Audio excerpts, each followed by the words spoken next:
Good evening. Can everybody hear me? Okay.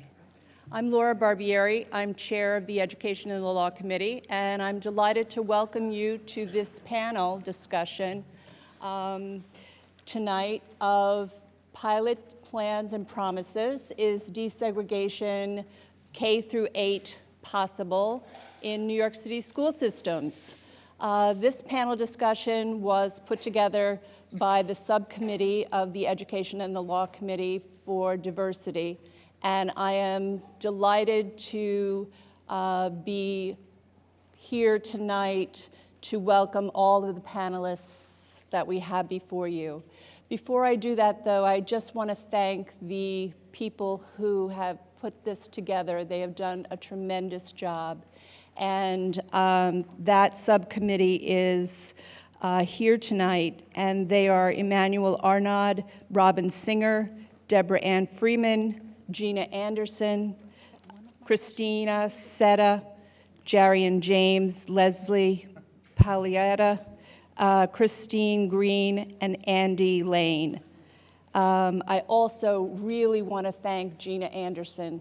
She has done a tremendous job in getting this panel discussion done and here for you tonight. You might have noticed there are note cards. That is for questions for the panelists. We have allowed 25 minutes at the end of this panel discussion for questions from the audience. So if you raise your hand, you will get a note card and you write your questions, which will be collected by members of the committee, and they will be given to Clara Hempel, who is our moderator tonight, and she will ask those questions to the panelists. If there is any other questions with respect to the panelists throughout the evening, just put them on the note cards, and again, they can be collected. You can ask for additional note cards as you go through the panel discussion. And now I'd like to introduce the chair of the Subcommittee on Diversity, Stephanie Coyle. Stephanie is the Education Counsel for New York Civil Liberties Union. And here Stephanie is. Hi, good evening, everyone. Thank you for being here. My name is Stephanie Coyle, and I'm the chair of the Diversity Subcommittee on the Committee on Education and the Law. Thank you for coming. It is my pleasure to introduce to you our moderator for this evening, Clara Hempel. Clara is the Director of Education Policy at the New Schools Center for New York City Affairs and the founder of Inside Schools website. She leads the center's policy work on economic segregation of the city's schools, examining why there are schools with high concentrations of poverty, even in mixed-income neighborhoods. The New York Times calls her 3 books the most definitive guides to the city's schools. New York Magazine called her one of the 200 most influential New Yorkers for her work empowering parents. As a reporter and editorial writer for New York Newsday, she shared the Pulitzer Prize for local reporting. She lives in Manhattan with her husband and 2 children who attended public schools. Thank you, Clara, and welcome. Thank you.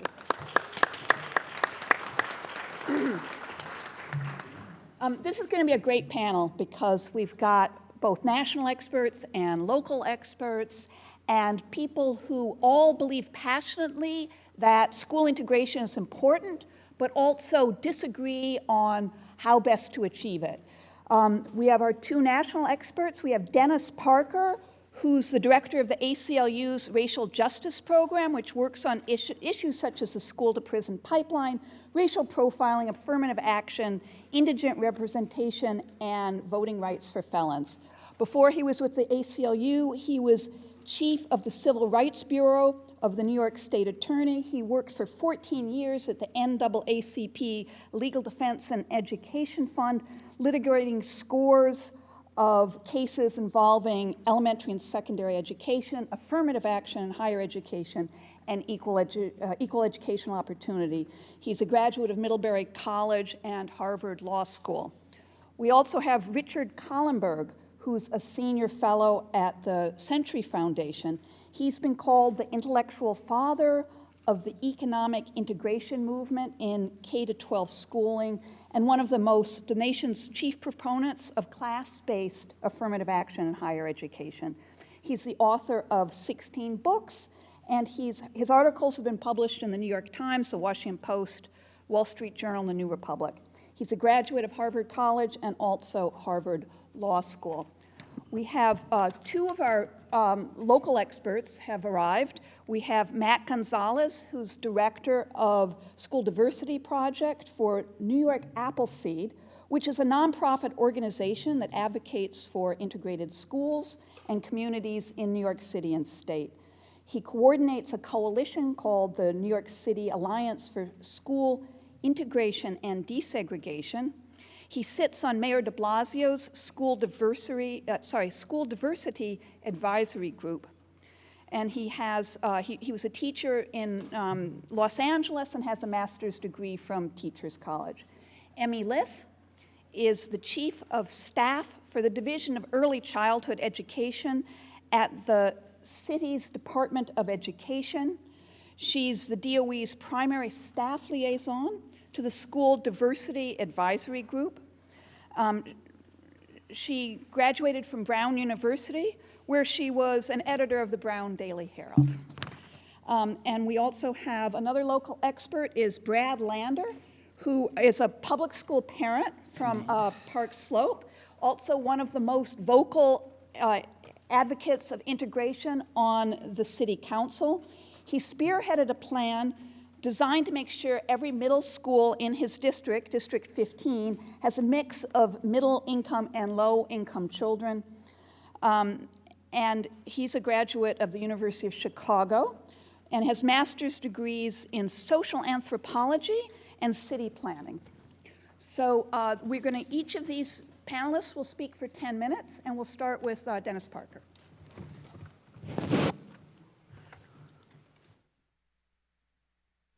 Thank you, and it's a real pleasure being here with you to talk about this really important issue.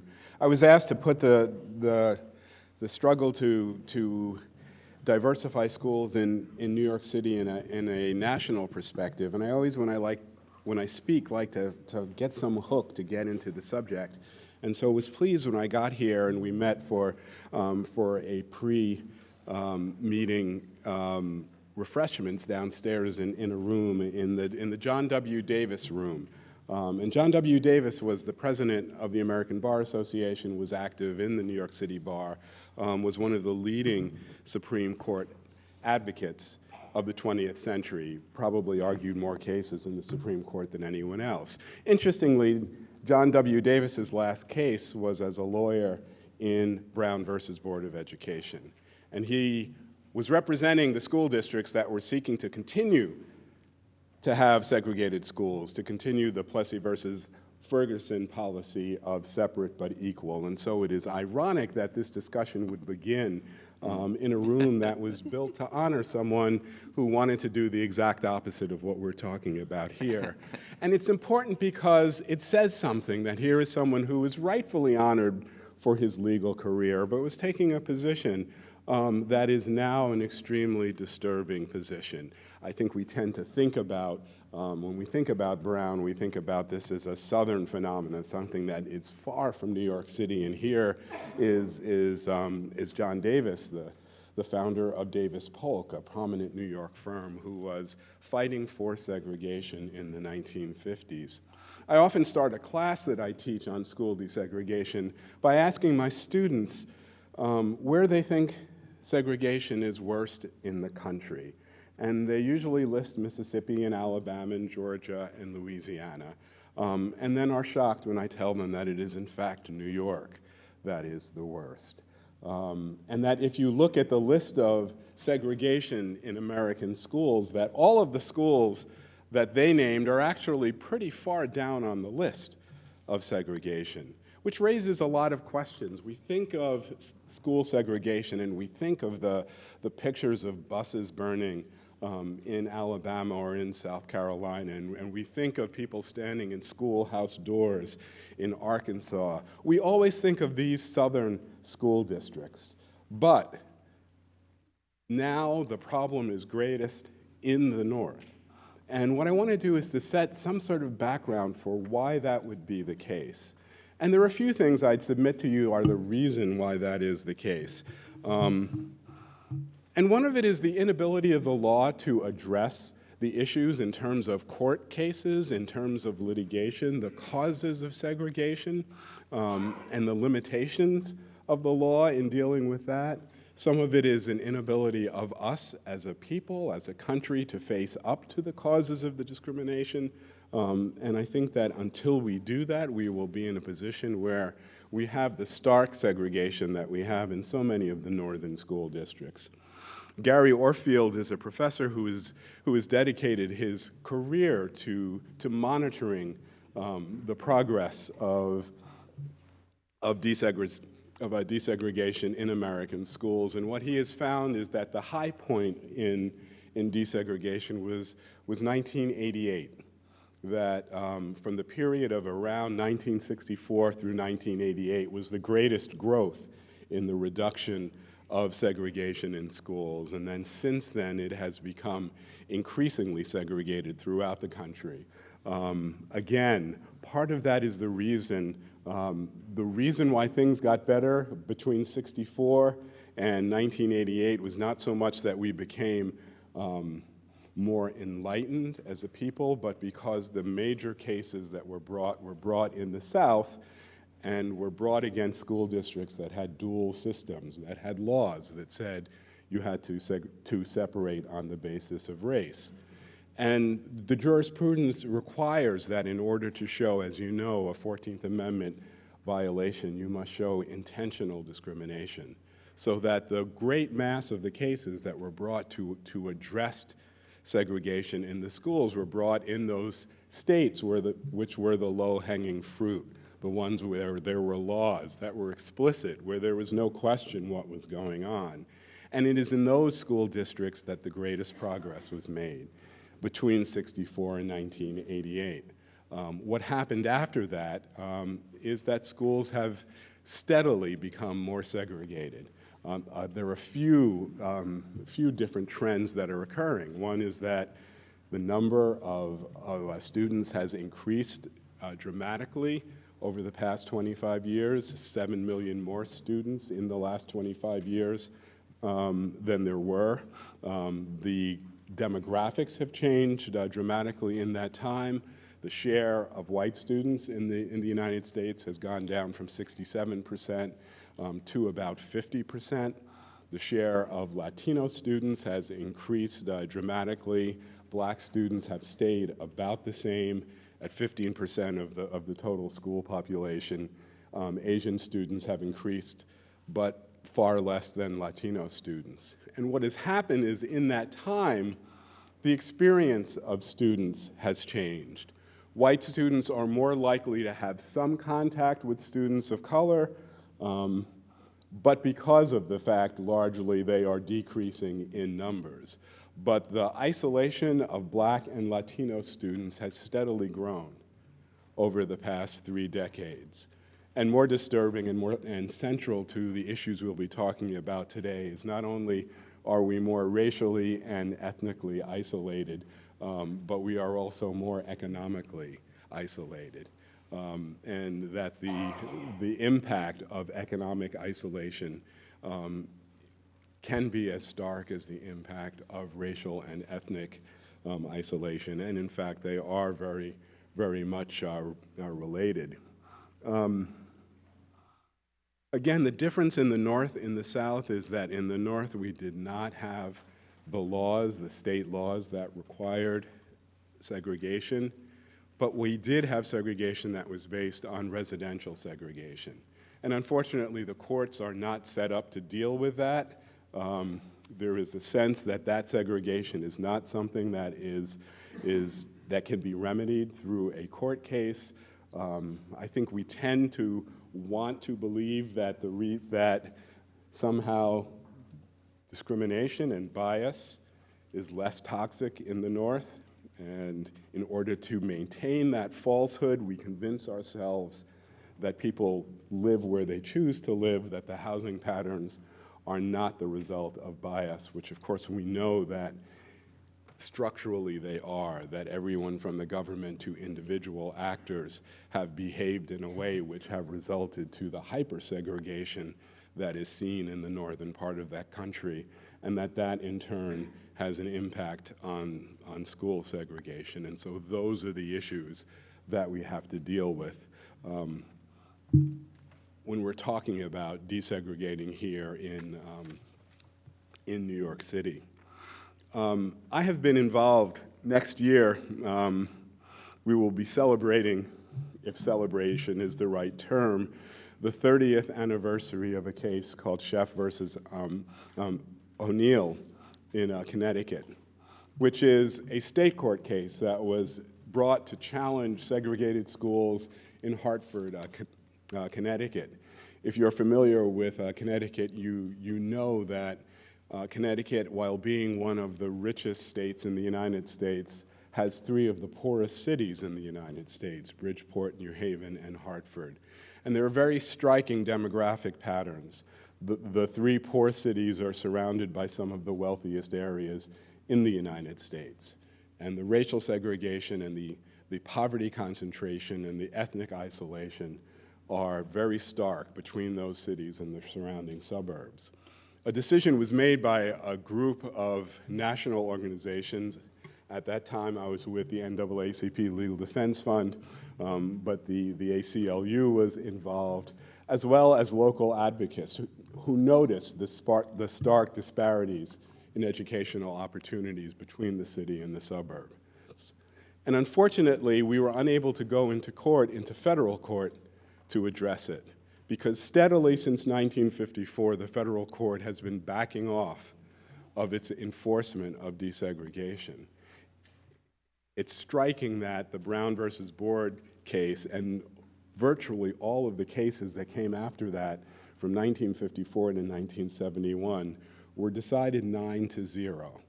And the Supreme Court was making a statement that they believed as a whole that something had to be done about desegregation. That fell apart, and the court started to become less and less committed to the idea of desegregating schools. First, by saying that school desegregation plans could not take into account white flight unless you could show that districts engaged in discriminatory conduct, you could not include them in the remedy. Also by showing or by stating that there was no constitutional right to an education and that poverty is not a class that is protected in the way race is. It made it impossible to have difficult to have multi-district school desegregation cases. And with people leaving the cities to move to the suburbs, that made it difficult to desegregate. And that was exactly the problem that we had in Sheff. That we had a city where the student population was 96 or 97% African American and Latino, actually more Latino than African American, and white suburbs that were largely white. But we decided to go in to court under state law, which was the only option that was available to us. And I was going to say surprisingly, but we prevailed in the Connecticut Supreme Court in 1996. The 22 years between that and now have been characterized by a constant struggle to give meaning to the words of the Connecticut Supreme Court that recognized that segregation had a lasting impact on children. The Connecticut Supreme Court used language very much like that of the United States Supreme Court, which talked about the stigma that hurt children in a way that was unlikely ever to be undone. Sadly, the remedy has been a slow remedy, and it's a remedy that's currently being challenged in federal court by the Pacific Legal Foundation, which believes that race should not be considered when making K through 12 school assignment. So that's the negative part, that it's been a long struggle and it's been a frustrating struggle. The positive part is that there has been some success. The Sheff program depends on a voluntary program for children and parents where they choose to attend magnet schools or they choose to have inter-district transfers in order to desegregate the schools. We were told at the beginning that this would never work, that the students and parents in the wealthy white suburbs would never choose to go to a magnet school in Hartford. There are now in excess of 40 magnet schools operating that serve schools throughout the district, that create opportunities for children in Hartford and in the suburbs. There are now thousands of children who are going to school in the suburbs from Hartford. It is far from where we need to be. We reach only 50% or less than 50% of the Hartford students of color, but it shows that it can be done. And I think that the effort that you'll be talking about tonight is hopefully the start of an effort in New York City. It is interesting for me, and it was mentioned that I headed at one point the NAACP Legal Defense Fund school desegregation docket, which had 200 to 300 school desegregation cases. So many of the things that are being talked about in New York City are things that if they were done in an Alabama school under court order would not have been permitted. They would not have satisfied the law, but they have become practice in New York. They have become things that we expect. And so one of the biggest battles we have is the recognition that there are policies and practices in New York that have a segregatory impact. And we have to face the fact that some of that arises out of bias, whether it's implicit or explicit, but out of bias that preserves the segregation that we have. So I'm hopeful that this discussion and so many of others that seek to deal with this will start to break that down.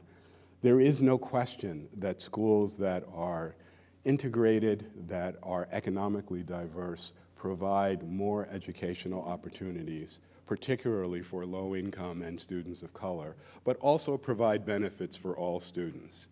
And until we achieve that, then we are leaving students behind, we are leaving opportunity behind, we are leaving behind the opportunity to make this a great city and a great nation.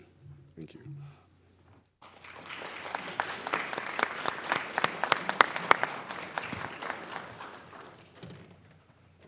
Who's the next one? Is that you? I think so, yeah. Good evening. It's really nice to be here. First, I have to correct one thing from Claire's lovely introduction, because I sure did not spearhead the District 15 middle school integration plan. I was really proud to be a part of a real extraordinary team of folks who organized for it together, and honored to be one of them. So I almost never feel the need to correct you, but on that I wanted to. I'm sorry to be a little late and actually have to run out in the middle. You know, on the way here, I felt it was pretty important to get in Times Square and join the Trump is not, no one is above the law protest before I came into the Bar Association. But what I will say is I actually think there's a reasonably direct connection between what I was doing out there trying to protect our democracy and how I think about the importance of our school integration work, which I think has all the benefits Dennis talked about. It is critical to providing a meaningfully equal education to low-income kids and kids of color. It is better for white, middle-class, upper-middle-class students to come to live in a more diverse world as a result of attending diverse schools. But I will say to you, I don't think we can sustain our democracy if we keep schools especially, and cities as well, and our country as well, as segregated as we currently have it. And my evidence for this is a new book, relatively new book, came out a few months ago called How Democracies Die by the political scientists Stephen Levitsky and Daniel Ziblatt. And what they note is that there's not yet meaningful examples, maybe not even one, but certainly not meaningful examples, of countries that have transitioned from being majority white, you know, majority kind of native population, but generally that's majority white, and that became diverse, in which that group no longer constituted a majority, that everyone essentially was not a majority at that point, fully diverse, and in which they were able to establish a stable, inclusive, multiracial democracy in which folks share power in a more equal way. And that's the crisis that we are facing in our country. And I think the only way to the other side, to a genuinely inclusive, multiracial democracy, is through desegregation. I just don't see any other way. That's a bigger challenge writ large, but boy, the contribution that we could make in New York City was showing that we could do it in our public schools. We know it works. We assign all the kids to all the schools. So we have it within our policy capacity to achieve integration if we decide politically it's worth doing, and we can build the political will for it and make it happen. So I want to raise a couple of questions, because I think they are hard ones, especially being here at the Bar Association, about how we make progress, because there's some really hard contradictions, right? We have a model that we do it as a result of the law and court orders, right? Brown versus Board, really good lawyers bring cases, get court orders. And the idea there, and it's a good one, is that the justice system holds us to our values when the popular will does not, when people don't want to live those values. And that is a lovely idea. And if you could get me that country, I would take it. But I would stipulate that at least for the next while, and unfortunately not just the next 2 years, because the Supreme Court will be what it is for a while now. Not that there shouldn't continue to be good litigation, but I don't see litigation in that court-ordered model as a way of making meaningful progress toward integration in the near term. So we're going to have to do it through building a real movement, through building the popular will, through building sufficient broad public support to do it. And there's a contradiction in that, like, we mostly say we believe in this. If you ask people, do you believe in integration? Of course, mostly they'll say yes. I've been intriguing to see that the New York Post and the Manhattan Institute, now that we're actually making progress, are willing to come out basically publicly and say, we're against integration. There's something wrong with it. We don't believe. And it's kind of useful to have that actually out there to remember what we're fighting. But it's also a challenge to fight a thing where, like, we all say we believe it.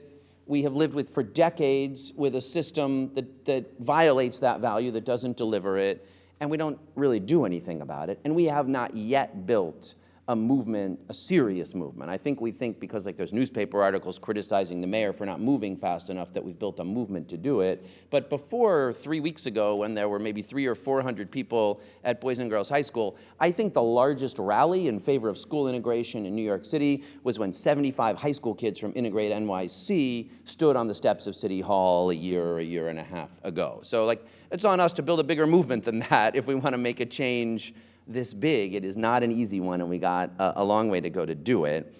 And an additional challenge in that, well, and I should actually want to just speak plainly about myself as well. Like, I really don't, I don't approach this from a point of self-righteousness. I have sent both my children to largely segregated schools in Brooklyn, and they're mostly through the system now. So, like, those critics that say, well, you benefited from segregation and the white privilege it delivers, and now that your kids are mostly through the system, you've discovered that it would be important to have integration. Like, guilty as charged, but also, boy, if the answer to that is like, oh, well, let's just let it keep going, that doesn't seem like the right one. So, like, we're going to have to do some serious introspection. We're going to have to be honest, and then we're going to have to build something that works.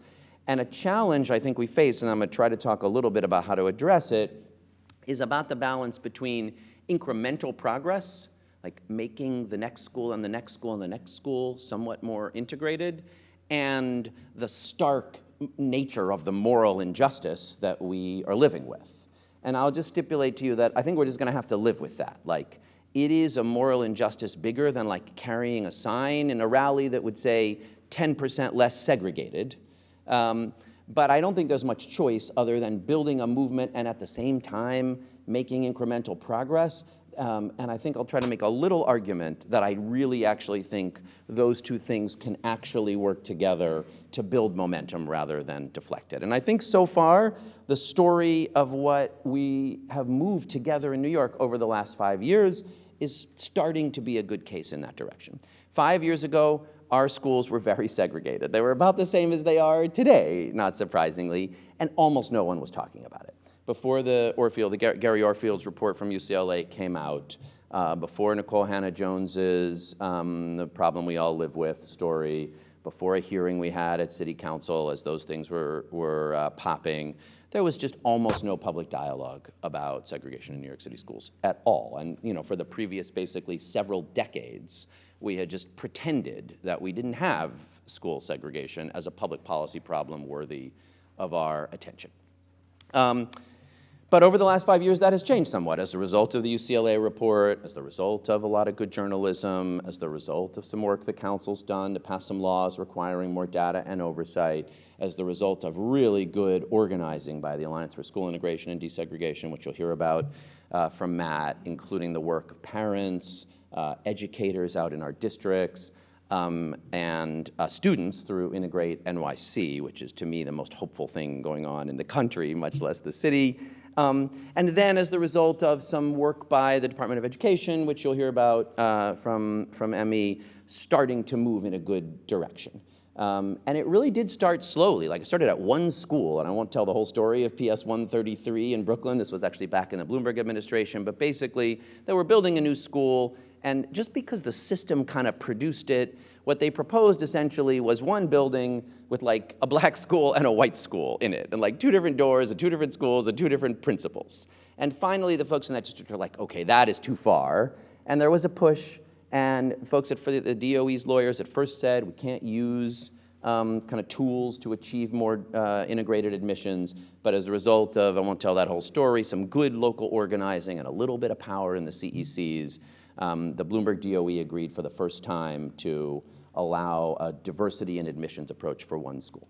And so then, as the pressure was building, the first step the de Blasio administration took after some amount of saying this is just not the problem we're choosing to focus on, when enough pressure got built up, they said, well, we'll try that with a few more schools. So first 7, and then a few more, and now I think we're in the 30s. Kind of individual schools can use a diversity and admissions approach to, so that those individual schools wind up with more integrated classrooms. At the same time, people started pushing for more district-wide approaches. Folks on the ground in District 1, and District 3, and District 13, and District 15 said, we want to achieve strategies in our district. The folks in the front there were District 1, who already had unzoned elementary schools, so it wasn't residential segregation that was resulting in segregation. It was a system that assigned kids across all those schools, but in a way which didn't yet factor. Is this what you were going to tell, Matt? Should I not tell this part of the story? Sorry. Oh, I'm sorry. All right, so I'll do this part shorter then, and so they can, no, but this is good. Let me skip. I'll do D15, because that's the one I was in the middle of, but I think what I want to argue is we have been making, each thing makes the next thing a little bit bigger, more possible. And when the Department of Education released their school diversity plan back in June of 2017, I think even then folks said, this is not yet a real serious thoroughgoing effort, but it opened the door. It created a school diversity advisory group you're going to hear more about, and it said if districts want some help planning for diversity and admissions across the district, we'll provide it. So we in D15 said yes. Our middle schools, District 15 is a very diverse district, Park Slope, Red Hook, Sunset Park, Kensington, Carroll Gardens, Cobble Hill, really diverse but really segregated. So our elementary schools are segregated by geographic zones, but for our middle schools, families choose from amongst all 11 schools in the system, and the sorting process we've had historically of choice with school screening has produced largely segregated schools in a pretty diverse district, because the screens, even though they present themselves as a system of choice and meritocracy, function as a system of privilege hoarding. And that is what has just happened, and you can see it has gotten worse. DOE, as part of the process, gave us really good data, which was very helpful, paid for really good planners to work with us over a 6-month process, and at the end of it, the vast majority of people were willing to go much farther than they were at the beginning. At the beginning, we were talking about like a 30 or 35% set aside for low-income students. By the end, we were saying 52% of the kids in the district are low income, so 52% of the kids in each school should be the target, and let's do away with the screens which are functioning for that segregation. So that's the plan. It has been received, amazingly, with pretty broad support. There is some resistance and opposition for sure, but there is pretty broad support across the district, despite different questions about it from white parents, from Latino parents, from black parents, all of whom have reasons to say, I got questions about whether this is really just a front for gentrification, or will my student of color actually be welcome in a school that I perceive to have historically had a lot of bias, or will that school, for all of us, deliver good education for my kids? And yet there's broad support. It is being implemented right now. People are making their choices or getting ready to give the DOE their choices for admissions to District 15 schools next fall. And I feel really optimistic about what it is going to deliver and how well it's going to work. You're going to hear more from Matt, I think, about the 5 R's of real integration and why just shifting the kids around is not enough. That's been a big part of it, thanks to organizing from students and parents and educators. And I think now we're ready to ask harder questions, to start looking after that starts to work at our elementary schools, to push for bigger change in New York City's high schools, which are, you know, we assign all the kids across the city to schools, and we could achieve, we focused, the public conversation has been about the specialized high schools, the ones for the most part that Albany tells us how to admit, but the 400 others, we make those choices. So we've got a whole set of next steps that I'm not gonna go into now because I've used up too much of my time, but my office put out a report called Desegregating New York City, 12 Steps Toward a More Inclusive City, that looks at both on the school side and on the residential side, a set of pretty concrete things we can do, like which neighborhoods are we choosing to rezone? Let's make sure it's not only low-income communities of color, it's also upper middle class white neighborhoods, and it's why I've been pushing for a rezoning in Gowanus. And there's a bunch of other things that we could be doing. They are not in 5 years going to deliver us, you know, the level of integration that our law and our values say we should have, but we could see progress while at the same time continuing to tend and build the movement that demands significantly further progress than that. And I guess what I would just end with is this, you know, every year I try to go to the graduation at the Brooklyn New School, which is the one school in my district that's been working to have integrated admissions for 25 years at this point.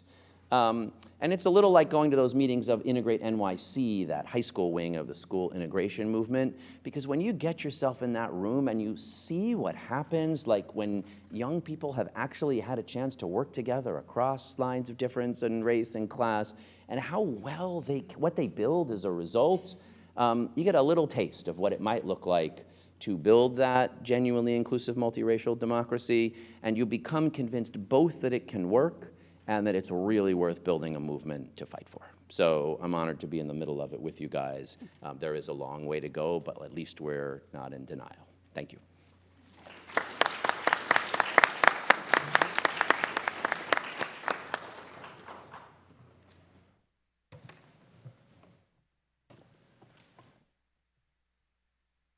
All right, good evening, everyone. Thank you so much to the New York City Bar Association for hosting this panel and for inviting me to participate, and to all of my co-panelists for what I'm sure will be a great conversation. As Clara said, my name is Emmy Liss. I'm Chief of Staff to the Division of Early Childhood Education and Student Enrollment at the DOE.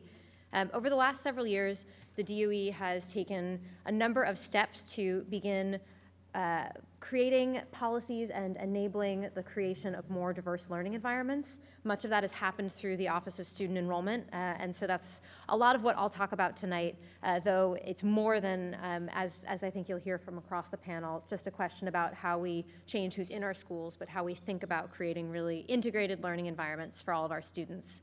The New York City Department of Education believes that diverse learning environments benefit all of our children.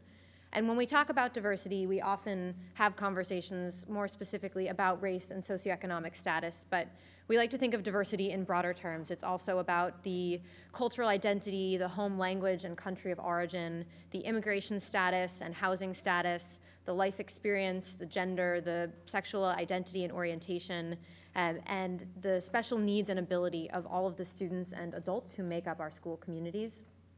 While New York City itself is extraordinarily diverse, and we see that in our day-to-day lives across the city, that's not reflected across our individual schools, and that's something that, you know, the DOE has recognized, and as was referenced in 2017, we released a plan that put out our first set of moves as it relates to school diversity. So in that plan, we defined diversity as a priority of the department. We laid out a set of initial policy moves and a preliminary set of goals that we wanted to hold ourselves to in thinking about how to make our schools more diverse. And we set out a roadmap for how we would engage community members in actually meaningfully making plans to make our schools more diverse. And so one of the first things that we did was to introduce the School Diversity Advisory Group, which is a body of about 40 people, including students, parents, educators, advocates, researchers, policymakers, who have come together to develop recommendations to give to the mayor and chancellor for how to make our school system more diverse.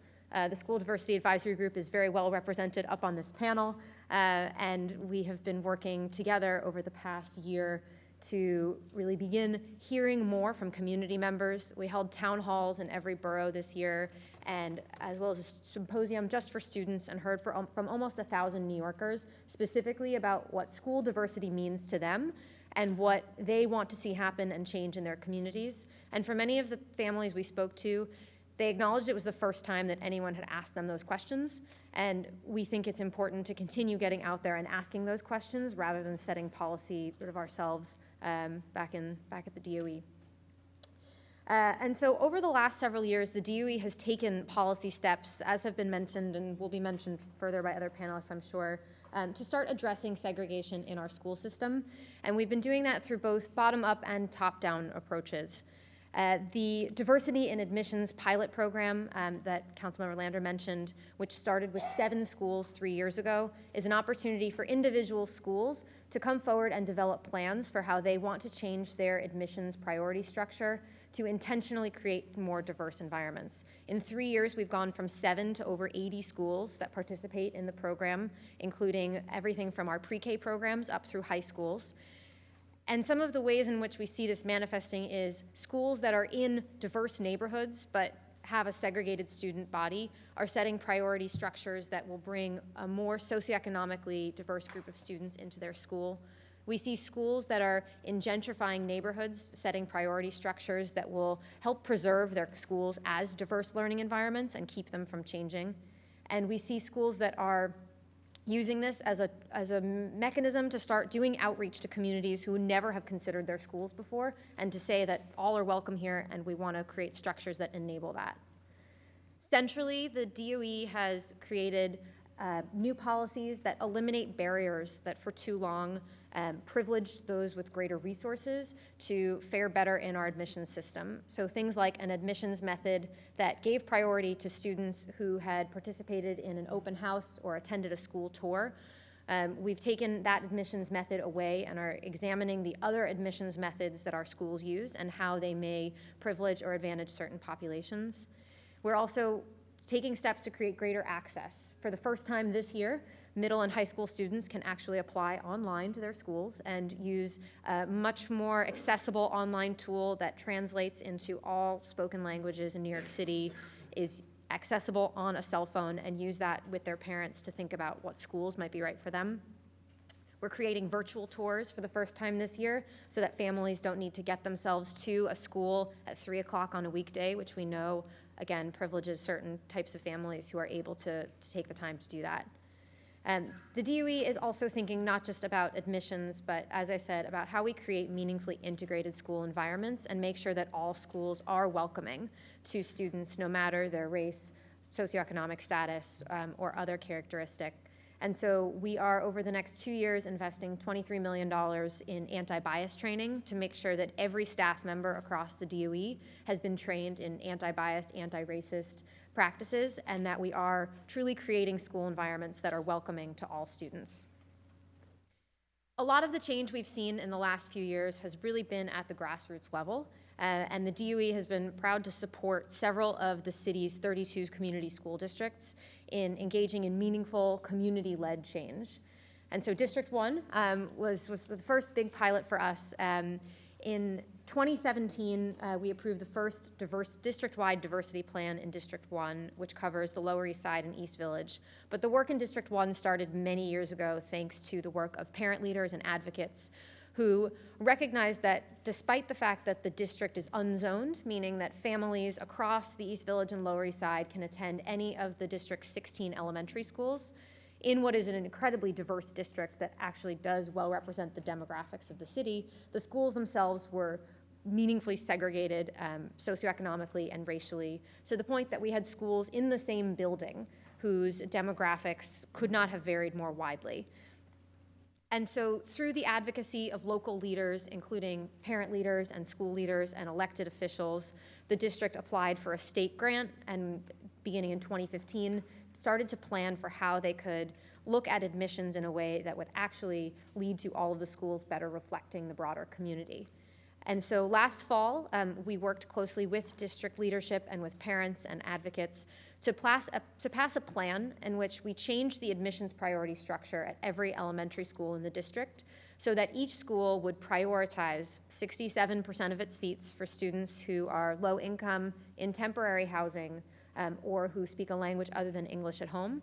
That's the composition of the district. 67% of kindergarten applicants fit at least one of those characteristics. And so each school in their admissions process prioritized seats in order to look more like the district. This is our first year of seeing the plan in action, and we're encouraged by what we've seen so far. Nearly all of the elementary schools for both pre-K and kindergarten moved closer to the district average in terms of how their demographics look.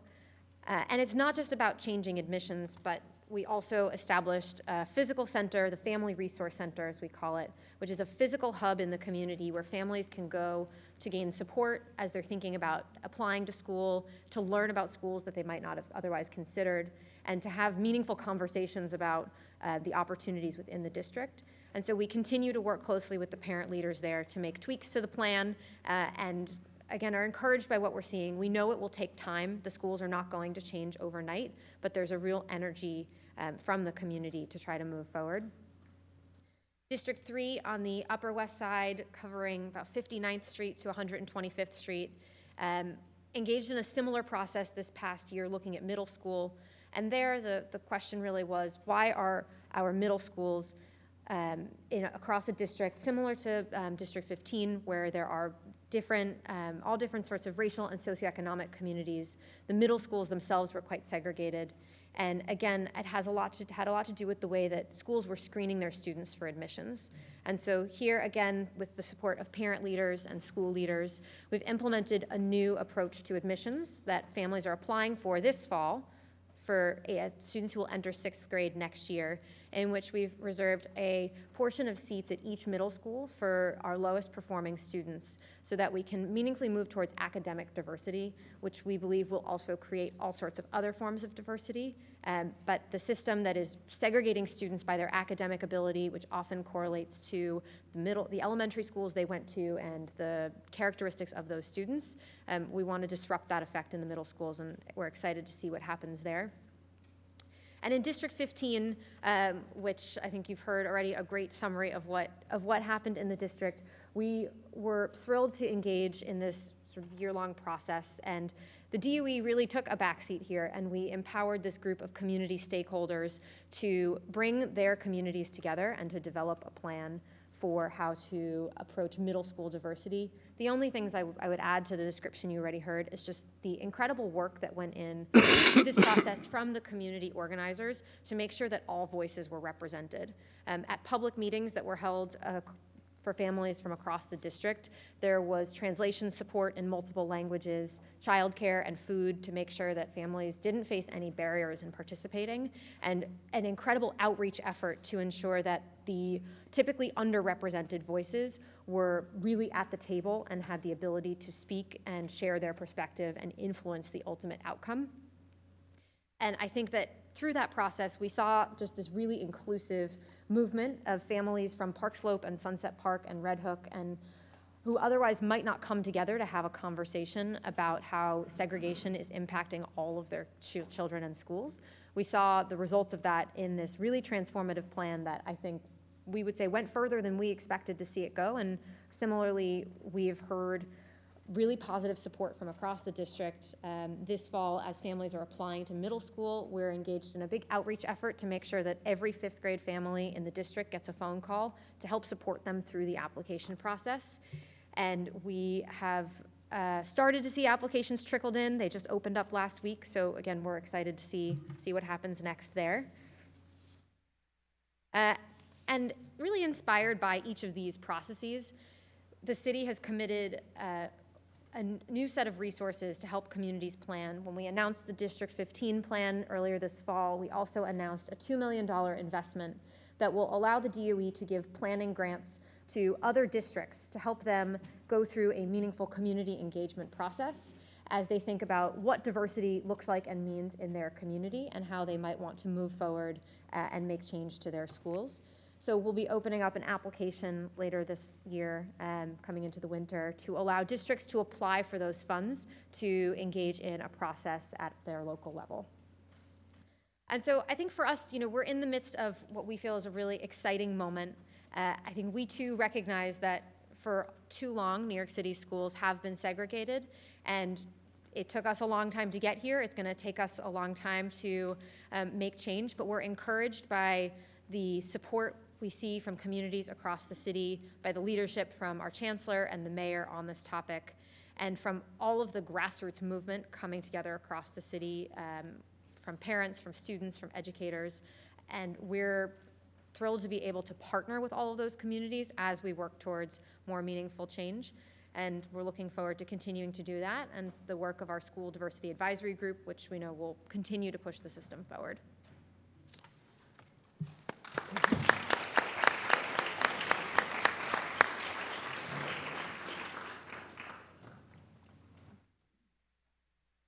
Got someone's phone here. Is this yours, Brad? No. Okay. Good evening, everyone. My name's Richard Kahlenberg. I'm a senior fellow at the Century Foundation. The Century Foundation is a think tank that was founded in 1919 by Edward Filene, whose basement some of you may have visited. Now, see, that becomes a harder and harder thing to say, as the younger people in the audience have no idea what I'm talking about.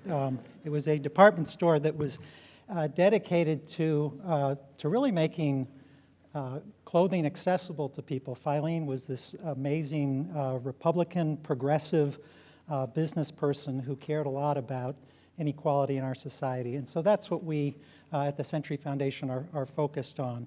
So being a think tank nerd, I have a PowerPoint, and I was asked to talk about basically what the data suggests about the importance of desegregation and integration for academic achievement, and also to bring a little bit of a national perspective. I've worked with a number of school districts across the country on efforts to integrate their schools by socioeconomic status and race, and so I'll talk a little bit about that as well.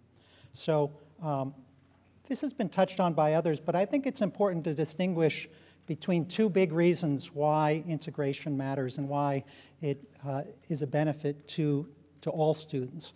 The first is the notion that providing all students with a diverse environment allows them to learn from one another. This is a way in which white students benefit, African American students benefit, Asian students benefit, Latino students benefit, low income and wealthy. Everyone benefits from integration, from that learning from one another. But there's a second and distinct reason that those of us who are kind of on the social justice side of this issue are most focused on, I would say. And that is to suggest that there's 50 years of research showing that one of the very best things we can do for disadvantaged students in particular is to allow them to go to an economically and racially integrated school as opposed to one that has concentrations of poverty. So students who live in poverty can do amazing things, but we need to give them the right environment, and a segregated, poverty-concentrated environment is not the optimal one, according to lots of research. So On this first point about the way in which we all benefit, I love this quotation from a researcher, Eugene Garcia, who talks about the little suitcase that every child brings to school. It's a suitcase full of experiences, their language and their culture, that they bring to school based on their previous experiences. And for a lot of American history, teachers would essentially say, let's close that suitcase, let's forget about that, you're going to learn what we teach here. And now educators recognize that if they instead are inclusive and welcoming and say, let's open that little suitcase and see what you have in there so that you can share with other students and we can learn from you. That, to me, is a very powerful statement. I probably would have said it's a backpack, but I think you get the idea. A suitcase that every child brings. Everyone has something to offer. Okay. On the second point about the negative effects of concentrated poverty. We all know of high poverty schools that work well. And God bless the teachers and the principals and the students in those schools. They are doing amazing work. They tend to get written up in the papers because they are encouraging and important stories. But it's important to also note that they are very much the exception to the rule. So if you look at schools that are persistently high performing, that is, students do well in several grades in both math and reading across time, it turns out that schools that are economically mixed, that have a core of middle-class families in them, are 22 times as likely to be high-performing as high-poverty schools. 22 times. So if we are trying to maximize the odds that every child will have the opportunity to go to a strong school that will be a high-performing school, or has a chance to be a high-performing school, one of the worst things we can do is to concentrate poverty. Now, a number of school districts across the country have belatedly begun to recognize this research. I started looking at the idea of integrating schools by socioeconomic status back in 1996. And at that time, there were 2 school districts in the entire nation that were consciously bringing children of different socioeconomic groups together to learn, La Crosse, Wisconsin, and McKinney, Texas. Since then, we've seen a broad increase in the number of school districts. Now we've identified 100 school districts educating about 4 million students, and we would include a couple of the districts now in New York City that are looking at socioeconomic status as one of the factors that is used in student assignment. So if you look nationwide, you can see these districts are found across the country in red states and in blue states. Just to give you a couple of examples, Cambridge, Massachusetts is one of the leading innovators in the area of socioeconomic and racial integration. So in Cambridge, there are no neighborhood schools. Every school is a school of choice.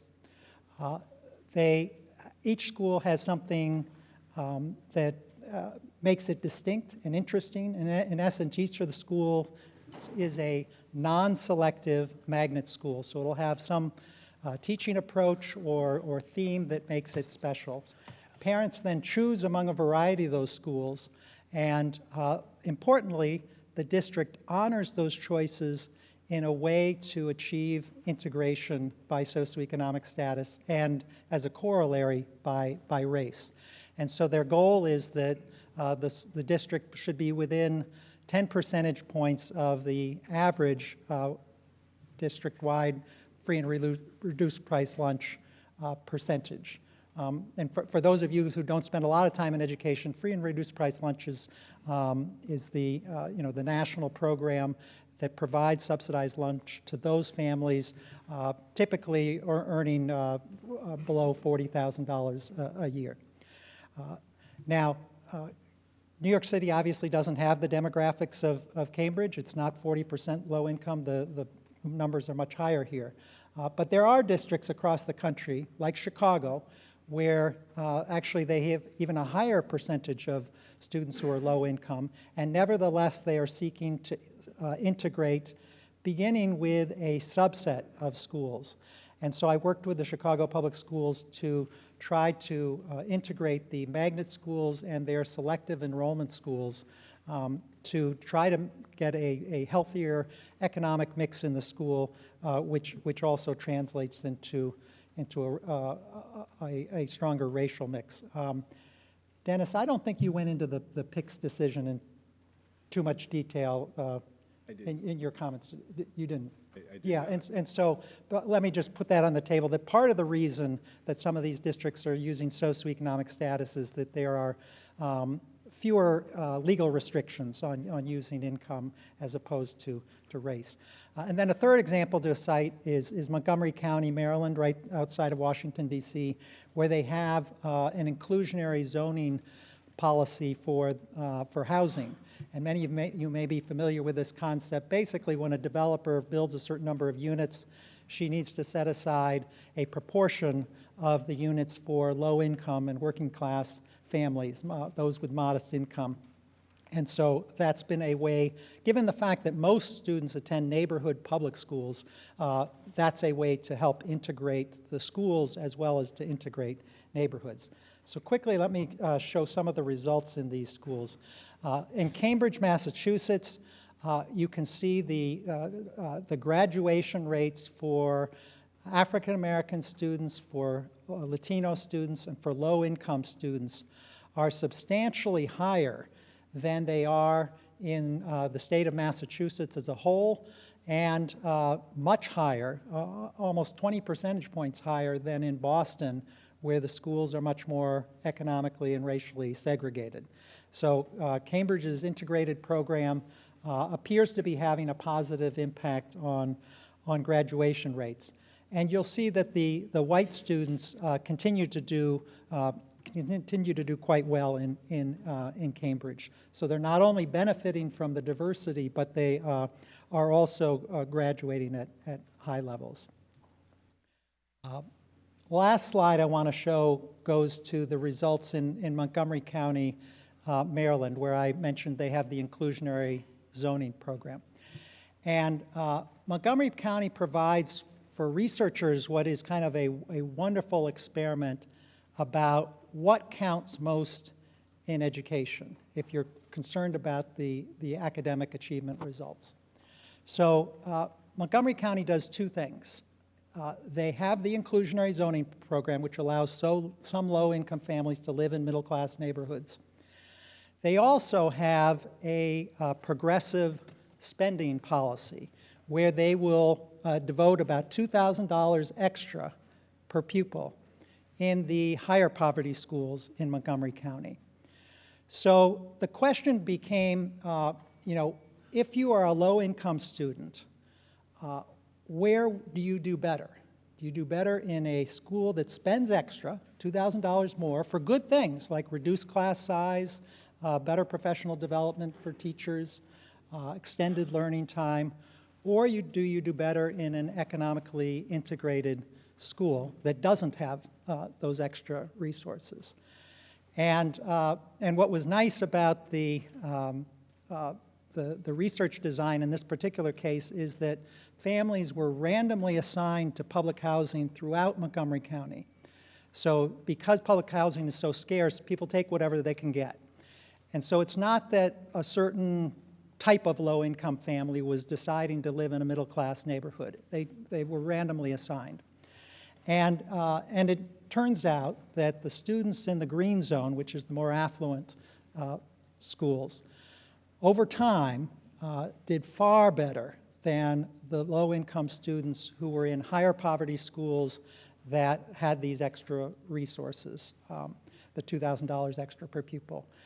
And to me, that's a powerful example of what can happen when you integrate schools. So the students in the green zone ended up cutting the math gap with their middle-class peers in half, the reading gap by 1/3, and importantly for this discussion, which is about schools more than housing, most of the positive effect was related to the fact that the students were going to economically integrated schools as opposed to living in economically integrated neighborhoods. About a third of the positive effect was the neighborhood effect. Two-thirds was this, the opportunity to go to an economically integrated school. So if you're interested, there are several books on this issue, all available on Amazon. I want to acknowledge my co-author in one of these books, Hallie Potter, who's in New York City, has done a lot of really interesting work around charter schools as well. So, we'll stop there. I know we'll get into the issue of why integrated schools end up having this positive effect a little later, but let me stop and turn it over to Matt at this point. I'm actually going to interrupt and add, because Mr. Parker has to leave. I just wanted to ask him two questions. Okay, Matt? Thank you. So I wanted to ask your take on Gary Orfield's 2014 UCLA study that said that New York has the most segregated schools in the country. And I don't deny that our schools are segregated, but are we really worse than Chicago or LA or Washington, D.C.? Yeah, I'm afraid you are.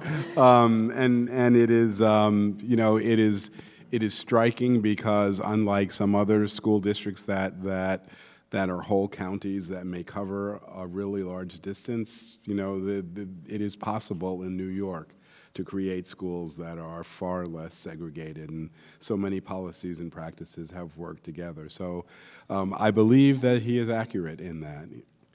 And then New York has abandoned use of race in its integration plan since the 2007 parents-involved Supreme Court decision. Does that decision leave districts any leeway in considering race? Well, the decision did. How long that will stand is another question. As Rick mentioned, there are a lot of alternatives, including economic ones, where you can create some level of racial desegregation by looking at factors that are race neutral, and some of those are set out in the parents involved decision, and those include things like where you locate schools, whether you do outreach to bring students into schools, where they will increase the diversity, where you place programs for schools. But Justice Kennedy also suggested that if you tried and exhausted all of the race-neutral approaches, then you might be justified in considering race explicitly. And there was a time when we were thinking of perhaps taking him up on that. Now, of course, he is no longer on the court. If anything, the court is moving further to the right. So how long that will survive is uncertain. And as I mentioned, the case that we have in Connecticut, we believe, is an attempt to get the issue of race-conscious decision-making in K-12 schools back in front of a more hostile Supreme Court. So I wish I could say that it wasn't incredibly bleak, but... We do still have one New York City school that's under a court order for racial integration from 1979. It's the Louis Armstrong Middle School in Queens. Right, and of course, considering race as a remedial option, if it's remedial for a violation of the law, is a possibility. Can you elaborate a little on that? Yes, basically, for the government to consider race, you have to show that there's a compelling governmental interest, and you have to show that the program is designed in a way that is as narrow as possibly, so that you don't hurt, that you don't injure anyone in putting the program into effect. So there's no question that racial diversity is a compelling governmental interest. Historically, remedying past discrimination, showing that there had been a constitutional violation and that race was necessary to correct that, has been an accepted justification. But now, diversity can be a justification, but you have to show that it's narrowly tailored. You have to show that you are really trying to avoid using race explicitly, particularly with regard to individual students. And so that's where we are now, but there's an effort, I believe, to have that come before the court and to adopt a race-blind approach, which is unrealistic and doesn't reflect, I believe, the current role of race in the United States and the disadvantages that are associated with race. And I believe that race has to be explicitly considered, but I may not be in agreement with the Supreme Court. Thanks very much. Thank you. I'm sorry I have to leave. Matt, you're up. And I'm particularly sorry to miss Matt's presentation.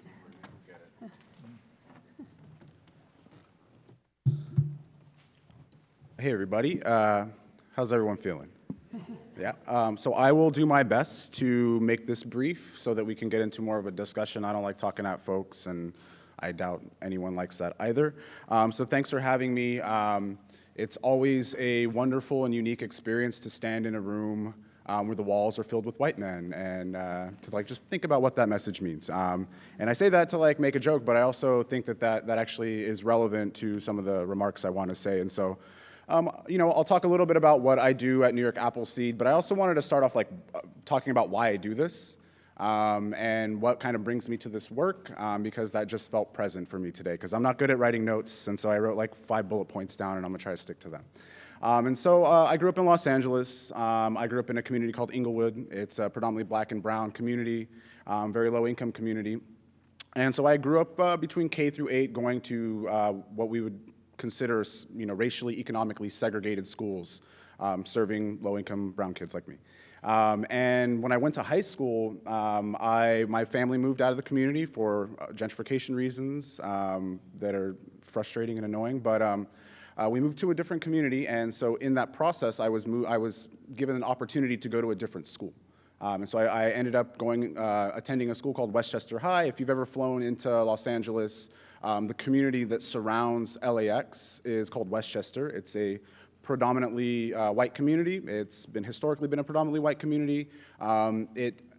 The public schools there serve about 90% black and brown students because in the 50s when there were efforts to desegregate those public schools, all the families in those communities left, engaged in white flight and left the communities for private schools.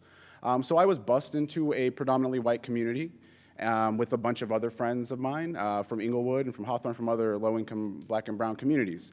And so the experience that I had, I went to what I would consider a desegregated school, a diverse school. It was still 90% black and brown. But we had a pocket of white and Asian kids from the community whose families either couldn't afford private school or believed something deeply in diversity and local public schools, which is a really unique and interesting story there.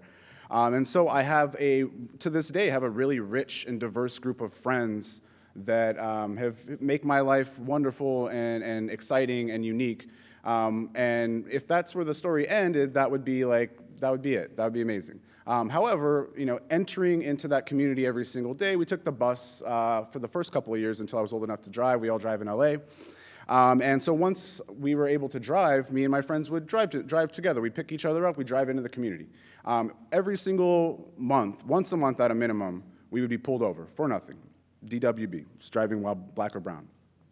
So entering into that community to access our right to education was a struggle. There were barriers created just for us to be welcomed into that neighborhood. Entering into the school, which again was a predominantly black and brown school, so my kind of cultural identity, my understanding of my own community and my role and experience as a person of color was completely affirmed by my fellow students. The ways in which the experiences and the opportunities that I had, again, I had a group of really awesome white and Asian friends and a really diverse group of friends. However, when we would leave the hangout areas, we'd go to separate classrooms. And so we didn't actually even understand what was happening because there was a magnet school, which was a historic tool for desegregation to draw in middle-class families. So there was a magnet program inside of that school. I was not a part of it. Most of the black and brown kids were not a part of it. But there was a point in my high school career where I got put into an AP class because someone was like, oh, this kid knows some stuff. And so when I entered into that AP class, I realized that's where all my white homies were sitting. I was like, oh, so we have separate classrooms inside of this, fairly diverse school. And so entering into the community to access my education was a challenge. Understanding and realizing that the opportunities within that school that I was being given were different from some of my white peers. Some of those folks were given a college counselor. I'm a first-gen college graduate. I did not know how to apply for a FAFSA. I did not have a college counselor. I didn't even know how to I didn't even know the procedure to get myself into college, and nor did my parents, because they didn't attend. And I'm the first in my family too. So the set of opportunities that were offered to me were dramatically different than they were offered to my friends.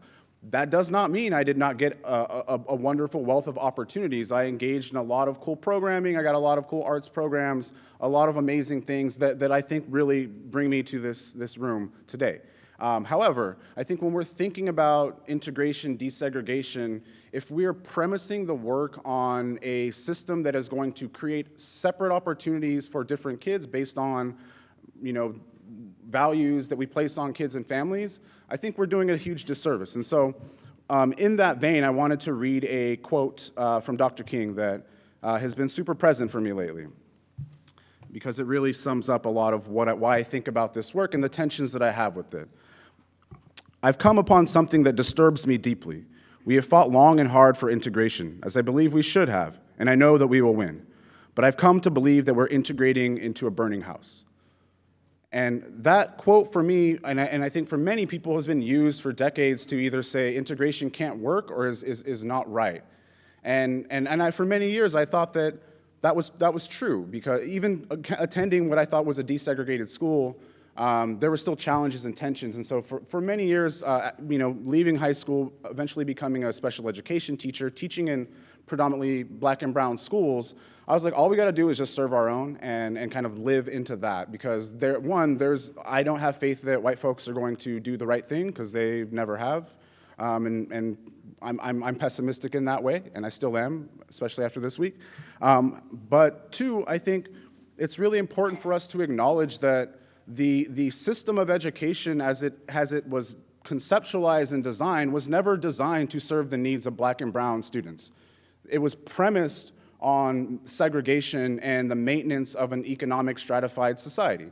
And so I think if we start from a foundational understanding that the education system, while premised on this idea of the great equalizer, was not designed to be the great equalizer for all of us. And as an educator, as someone who's very committed his life to education, that causes me great strain and struggle and stress, because I obviously spend all my time thinking about this and doing this and really optimistically believing that we can actually design something better.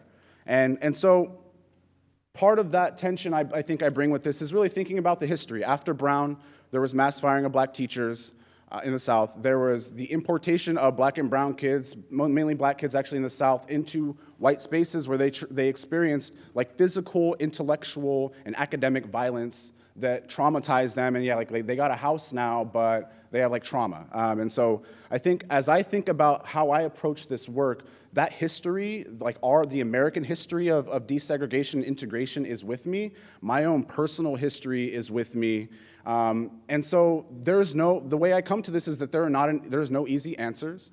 There are no one-size-fits-all answers. There's no one solution to this work. It's going to probably require 100,000 silver bullets, but what I've learned over the past couple of years working with our young people in New York City from Integrate NYC and Teens Take Charge, and working with our adult advocates from ACID, the Alliance for School Integration and Desegregation, is that there are actual intentions and beliefs in integration that I think are beautiful and valuable. And so just quickly, and if I'm going over time, you let me know. I just want to make two distinctions. What I described in my school was we often conflate desegregation and integration and kind of use those words interchangeably. And Rick he kind of differentiated between them a little bit, and I want to kind of expand on that. The work of desegregation for me, and I hope for many of us, is really about thinking about the structural barriers to access. the enrollment policies, the zoning policies, the mechanics of enrollment that we have designed to maintain separate and unequal facilities, the mechanics that we have designed to recreate, to concentrate privilege and to concentrate vulnerability. Disrupting and dismantling those mechanics and those mechanisms is about desegregation. That's about creating diverse spaces. For me, the work of integration is the work of what happens once you have that space, when you have a diverse space. We have a diverse audience, but there is a message that is sent to me and to people of color, and it's not intentional, and I'm no shade on the Bar Association, but kind of some shade. Like, there is a message being sent with these pictures. Like, that is a message. And so if we are creating diverse spaces that are still sending messages that reinforce racism and white supremacy, then we are going to be doing a disservice and undermining the value of what we could get out of having such a diverse space. And so those tensions exist, obviously. So that's the work of integration is not about creating the diversity. We can get that easily. Like, that's actually the easy part, as crazy as it sounds. It's like, that's the easiest part. But the hardest part is, like, what do you do? How do you create educational structures? How do you create curriculum, pedagogical structures, school climate approaches that honor and value every single kid in that school? Knowing that we are premising our historical educational context on a system that has not valued us. And so I think the hard work and the work that I'm excited to be doing with folks like Emmy and Rick and Clara in New York City is really thinking about, how do we dismantle the segregation through initiatives around desegregation, but then what do we do to build a structure of schooling that is better than the one we have now, that is better than the burning house? Because the segregated house is burning, and the house of desegregation that is still premised in a segregation mindset is still burning. And so how do we imagine something bigger and better than that? And that's the hard question. Luckily, I don't have to answer that question because I get to work with a bunch of amazing young people in New York City who have thought about this, who are living this every single day, and have come up with the framework that I find is really unarguable. It's called the 5 R's of Real Integration. And they've looked at the history of desegregation. They've looked at the current structures and manifestations of segregation, how it operates, because segregation is not just about separating us from each other. It's about separating some of us from power, from opportunity, from the ability to self-actualize our lives and our identities into a diverse world. And so how do we create a structure and a framework that honors all of that and that addresses all of that?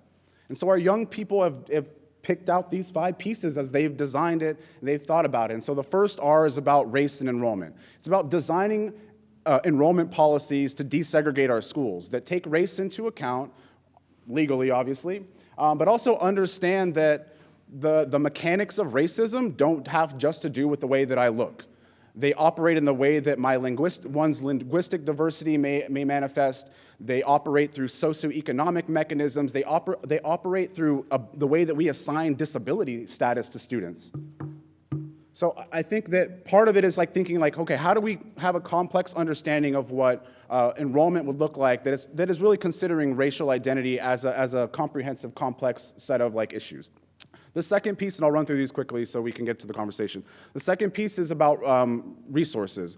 What a manifestation of segregation is the ability for governments to historically and strategically disinvest in communities of color. That is a part of our history. We don't need to argue about that. That's just what's happening. New York City is still owed billions of dollars by the state, and that's an issue right now.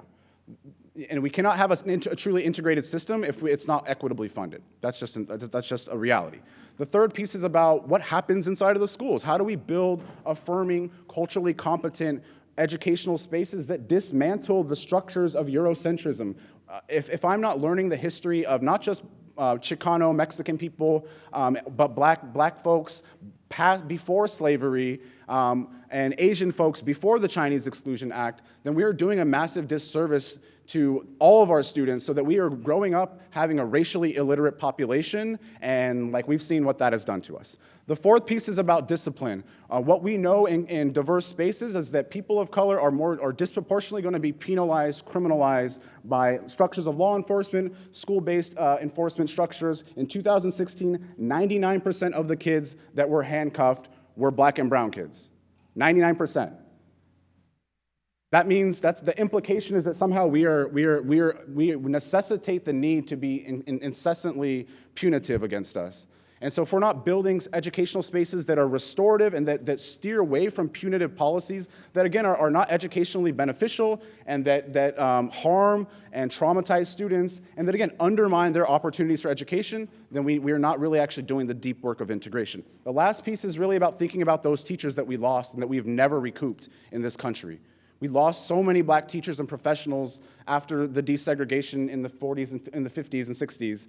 And today we have not recouped those. And so ensuring that our intention is to build educational spaces that have educators, educational leaders, staff that reflect the diversity of our school population.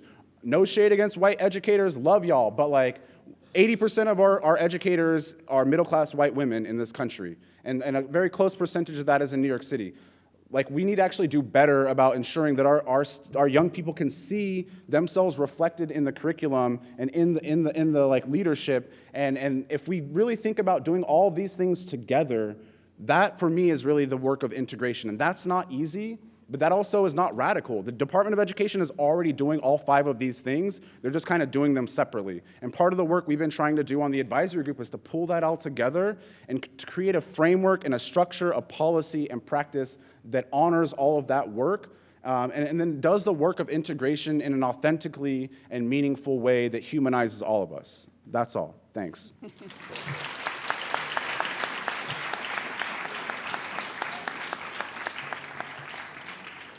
So we ran a little bit over with that, but I'd like to have some of my own questions, and I'd also like to have some questions from the audience. So while the cards are being collected, I have a question for Rick, 2 questions actually.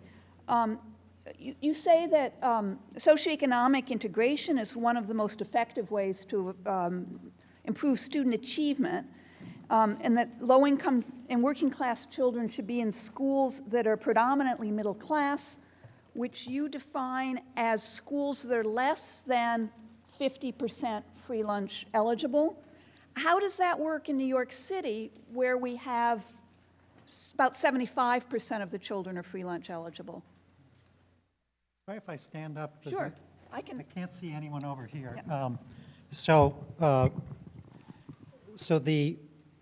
For many, many years, the research suggested that there were some negative effects associated with concentrated poverty above 50% low income. In more recent years, researchers have recognized that because low income is defined primarily as those eligible for free and reduced price lunch, that old standard doesn't have the same resonance that it once did. That is to say, if you look at poverty numbers across the country, and if you look at free and reduced price lunch eligibility numbers, the second has risen faster than the first. And so there are a number of schools in New York City, for example, where when you reach a certain threshold, everyone in the community is eligible for free and reduced price lunch. And so my colleague Hallie Potter and I, in our most recent work, have suggested that given those new data realities, it makes more sense to think about school integration in terms of a school that's between 30 and 70% low income. And so that's one indicator. The other thing is, in New York City, even 30 to 70% is not today possible because I think it's about 70, I think you said 74% of students are eligible for free and reduced price lunch. So you're facing a more modest version of what Chicago faced, where they have 85% low income. And I think that what makes sense is to try to integrate as many schools as you can that reach that 30 to 70% level. There are many, many more that could be integrated than are today. And over time, as there is greater demonstration of high-performing, integrated public schools, it is possible that some of the parents who are using private school now will return to the public school. After all, it is free. And so it's not a hard sell once those parents are convinced that high-quality integrated schools are available. Matt, I don't know if you want to reply to that. One of the things that your group has called for the city to ensure that schools reflect the demographics of their districts, which would mean in the Bronx, for example, every school would be 89% Black and Latino, and about 85% free lunch eligible. Is that what you consider integration? Yeah, so I mean, we live in a city where the majority of students attending public schools are students of color and low income. And so just like to be very clear, and I'm not making any implications for Rick or Clara, but like there is an implication that a school that is serving mostly Black and brown kids is somehow inherently bad, which is a racist narrative. There is an implication that I will actually say that when we concentrate vulnerability, we talk about poverty, there's nothing bad about like poor kids. I'm a poor kid. I have a poor kid mentality. I'm still like economically mobile, but I'm like a poor kid. There's nothing bad about me inherently, but concentrating me with the various needs that I brought into my educational space and then disinvesting in us is a bad thing. And so like what I think, again, I would say schools that are reflecting their communities for now. This was a conversation we were having last night in the advisory group. So like just understanding that the demographics of the city, the structure of the city, the best way to think about it is if we set a one goal, all schools need to hit this number, then it's going to require a massive busing program, which nobody wants and no one is interested in. So thinking about ensuring that all schools are serving a representative number of representative distribution of privilege and vulnerability. And if we think of that broadly, so yes, there are going to be schools that are serving mostly Black and brown kids, and if we wave the wand of integration, we would still have a system serving mostly Black and brown kids, and that's okay. But I think it's really about dismantling and disrupting the concentrations of privilege and vulnerability that exist in our system, and then really thinking about that framework and then investing deeply in our schools. It's not just, we can't move bodies around to fix this problem. We have to create mobility. We have to ensure folks have access to choice, like actual choice, but then we also have to deeply invest in the schools that have not been invested in for decades and decades. And so the work that's gonna have to happen in the Bronx is gonna look dramatically different than what it's looked like in District 1, District 3, District 15. Those are different populations, and so I am comfortable with a desegregated district that is reflective of the community and serving every single school is accountable for serving every single kid in that community. In the long term, like in 3 years, yes, I think every school needs to serve every kid in their community. In the larger term, we think every school in a borough, every school should reflect the borough. And then in the larger term, what we talked about yesterday was like eventually setting like a 10-year goal maybe that we can get to where all the schools have some sort of better balance. But I think just thinking logically and realistically, there is no way we are going to get the demographics of the city to be reflected in every single community because we have a very diverse city and a residentially segregated city. Rick, parents of color in low-income neighborhoods resent the notion that there's something missing in their children that will be fixed by sitting next to middle-class kids. These parents say they want more resources for their schools, not more middle-class kids. What is it about socioeconomic integration that makes it more effective than giving more resources to schools? First of all, if I can, let me draw a distinction. I think you were doing this, Matt, between integration by race and integration by socioeconomic status, because I completely agree that in terms of race, that reflecting the community should be the goal. So if a school is predominantly African American and Latino and reflecting the community, there's nothing wrong with that. And I completely reject the notion that somehow African American and Latino kids benefit from the presence of white children. That is not what any of the research has suggested. By contrast, there is a strong body of research to suggest that low-income students, on average, will do better when there is an economic mix in the school. And so the problem isn't is much more of an economic concentration issue as opposed to a race issue. So let me answer your question as to why should it matter? Why does it matter if your classmates are low income or they're middle class? And I think there are three things going on that have to do with kind of the three sets of actors in any school. So the parents, there are the students, and then there are the teachers along with the principals. So to begin with, there is extensive research to suggest that peers matter, and that it is an advantage for students to be in a school where students, some of their classmates expect to go on to college and have those aspirations to do so. In high poverty schools, there are more students who are coming because of the economic disadvantages they face with lower levels of achievement. We know that students are learning from one another in terms of academic achievement as well, and because of the opportunity gap, low-income students come to school with smaller vocabularies, for example, on average, than middle-class students. Nothing to do, it's not their fault in any sense, but that's a reality. And so a low-income student who is in a economically mixed school will be exposed to more vocabulary than a low-income student who is in a high-poverty school on average.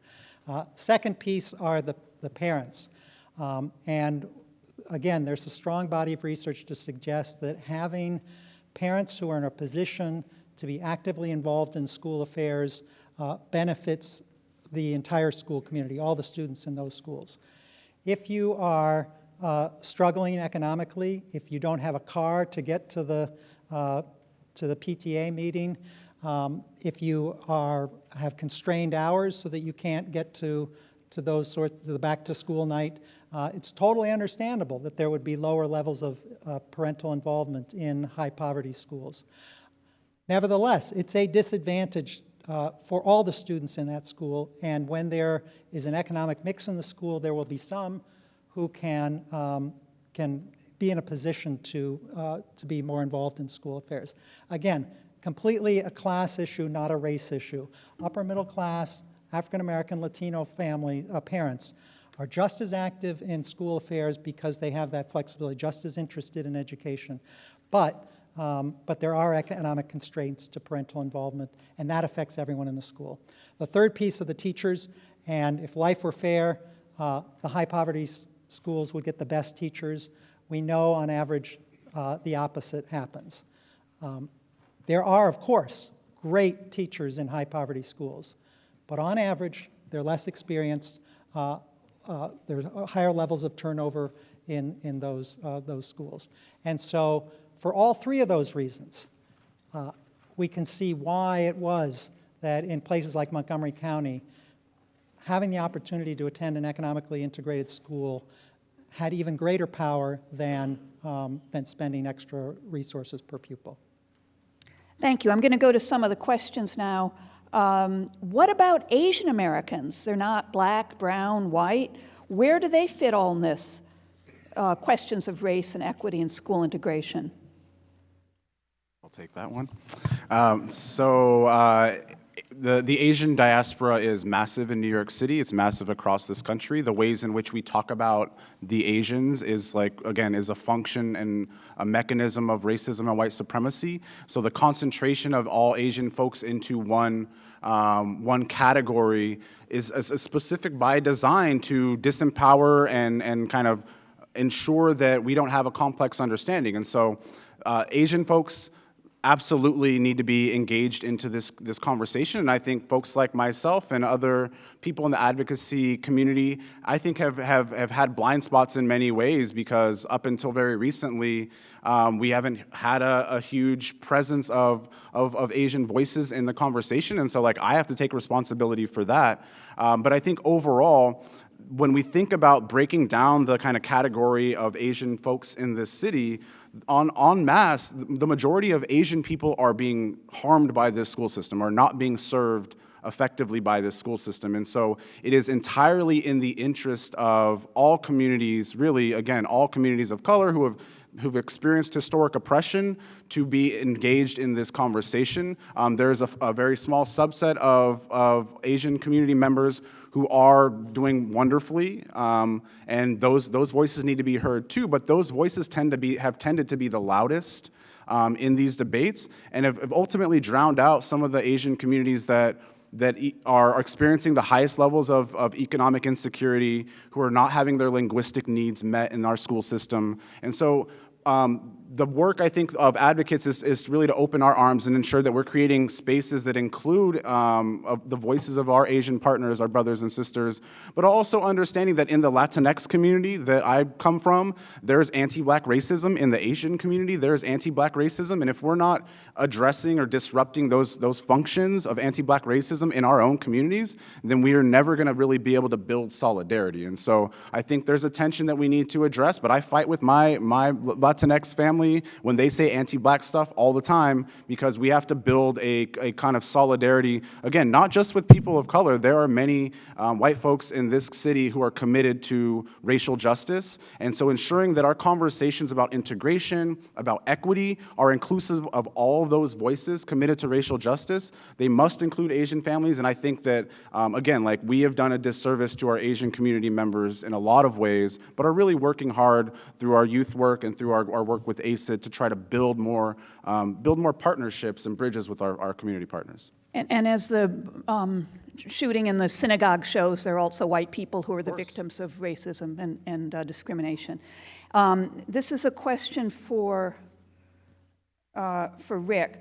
What supports, resources are needed to obtain the benefits of diversity other than simply grouping children together, i.e. curriculum, training for teachers, in how to handle classes of diverse students and different supplies? I don't know, that sounds like a question for Matt, but Rick, you want to answer? Tell us about the 5 R's. Yeah, exactly. Matt has drilled me on the 5 R's. So, no, I think Matt was quite right to say that integrating schools or desegregating schools is only the first step. We then need to make sure that the curriculum is culturally responsive, that teachers are trained to bring out and capitalize on diversity rather than be intimidated by it, and that the school environment matters too.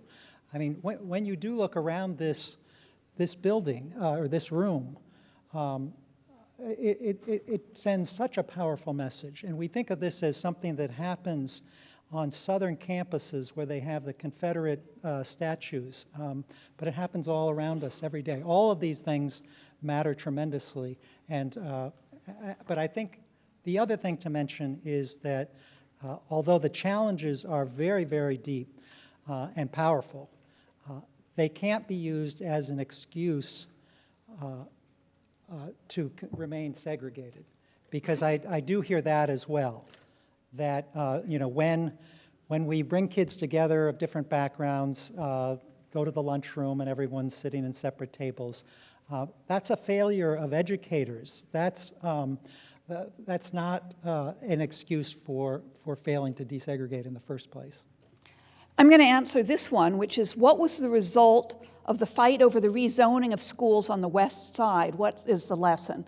So the Upper West Side, you may know, has very fancy brownstones right next to public housing developments.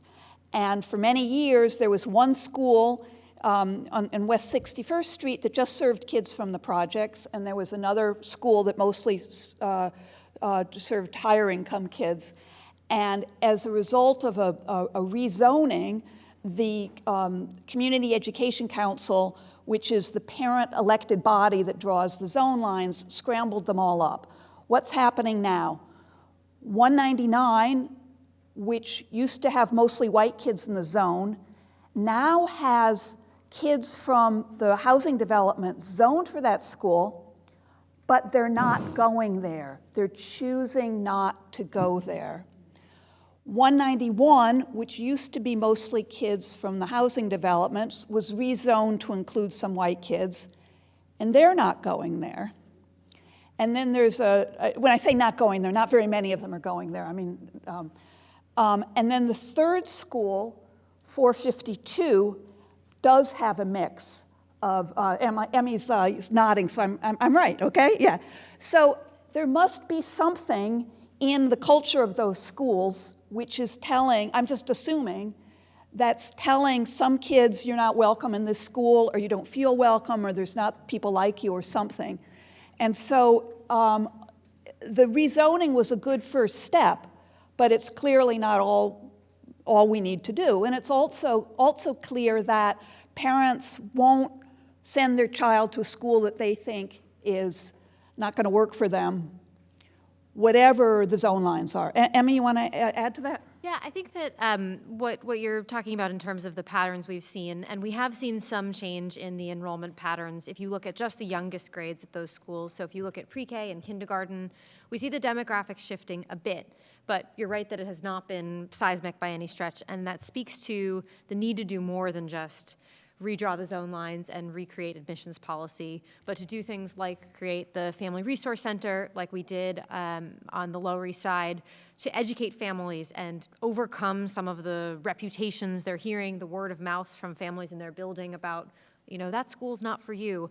We need to have more voices informing parents about all of the attributes of the schools in their community. It connects to our need to continue to invest in anti-bias training to make sure that the teachers in historically primarily white schools are welcoming and create a culture that is inviting to families who historically felt like that school wasn't for them. It speaks to the need to have a pedagogy and a curriculum in each of these schools that feels inclusive to all of the children who are sitting in the classroom.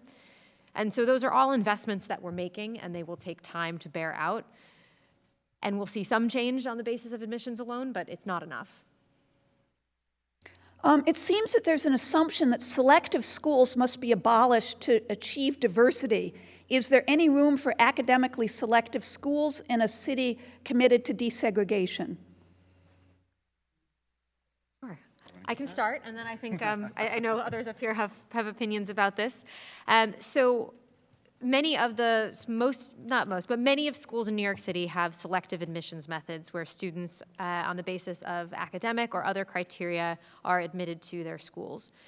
We see schools that, as a result of this, do not represent their communities at all. A lot of the conversation of the last several months has centered on the specialized high schools, which are 8 schools that admit students on the basis of a single exam, and in a city where 70% of our high school students are Black or Latino, they make up less than 9% of the population at those 8 schools. And we look at that and say, something here is wrong.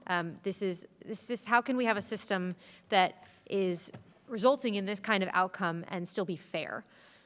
So it's not that we think selective admissions is necessarily in and of itself a bad thing. There are incredible academic environments that exist all over the city where students are accessing opportunities, helping them on a path towards what they might do after they graduate. But to have schools that so starkly misrepresent the city's demographics, something unfair is happening there. And that's what we really want to look at, is how can we create schools that both offer a rich academic opportunity and a fair and equitable shot for all students to equally gain admissions to them. I want to point out that there are some screened admissions schools that are completely integrated. Manhattan Hunter on the Upper West Side has a 63% free lunch rate, and it's about a quarter of each of the racial groups, racial and ethnic groups.